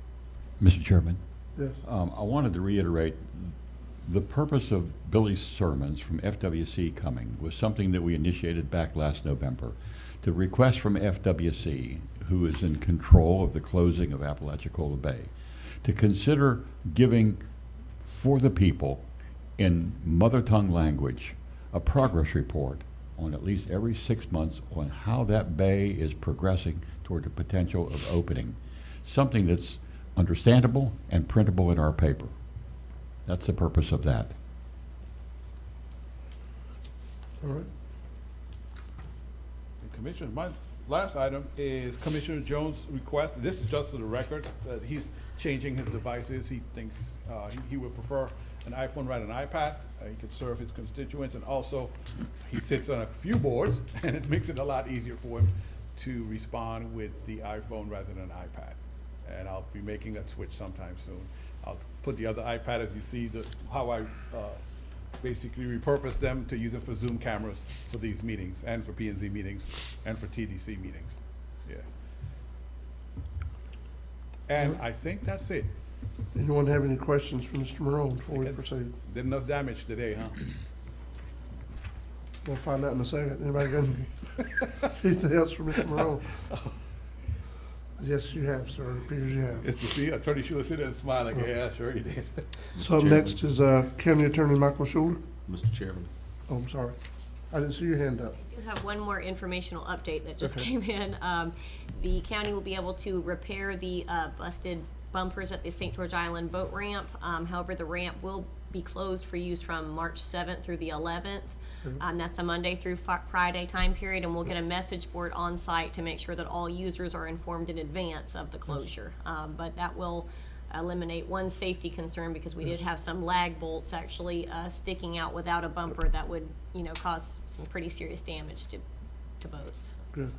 Thank you, Aaron. And Ms. Griffith, when we put that sign, I'm assuming that we're going to put it up close to Island Drive, so they're seen We before will. they even come down there. Yep. Okay. All right. Attorney Schuler? Yes, sir. Just one action item for the board this morning. It's the county probation services contract. It's the same contract that the board approved last year for a 1-year time period. The county judge has authorized a 3-year contract this time. There's also a termination provision embedded within the contract, and don't expect it to have to be used. The payment for these services does not come out of the county budget. It's my understanding he is paid out of the probation services fees that he receives through the court system. So at this time, I would request that the board authorize the chairman's execution of the county probation services contract for a 3-year period. Mr. Chairman, I apologize. I saw that email and did not add it to the agenda, so do you mind asking, just to cover our bases, asking for public comment, both online and in the yes. room? So I apologize, Attorney Schuler. I saw your fine. email and I did not add it to That's the fine. we have a motion to approve by Commissioner Lockley. I'll second. We have a second by Commissioner Ward. Is there anybody in the room that wants to comment on this before we take action, since it wasn't written out in our agenda packet today? Seeing none, sir, ask if there's any If online. anyone online would like to comment on this, please do so by raising your hand online, use your device. No raised hands, Mr. Chairman. Okay. Any more discussion from the board before we vote? All in favor? Aye. All opposed? That is unanimous. Anything else, Attorney Schuler? No, sir. Everything Okay. else for informational items. All right. Anything for me from the board? Mr. Chairman, I've got something for Attorney Schuler. Okay. Yes, ma'am. In light of some recent activity that's going on in my district, I would like to potentially revisit and possibly revise our county's camping or campers ordinance. Last I researched it, like it was updated in 1982, and I feel like that's something that we might need to look at changing in the near future. So I'm gonna make a motion. I know we might have to take public comments. I know this isn't on the agenda, but I'd like to make a motion to revise our county's camping and camper ordinances. So is it, I just want to clarify, you're talking about for RVs? Yes, campers, Okay. camping, Okay. both. I want to make sure we covered all, that's what I was asking. All right, so we have a motion by Commissioner Ward, Second. second by Commissioner Bolt and Commissioner Lockley. Before we vote, is there anyone in the room that would like to comment on this matter?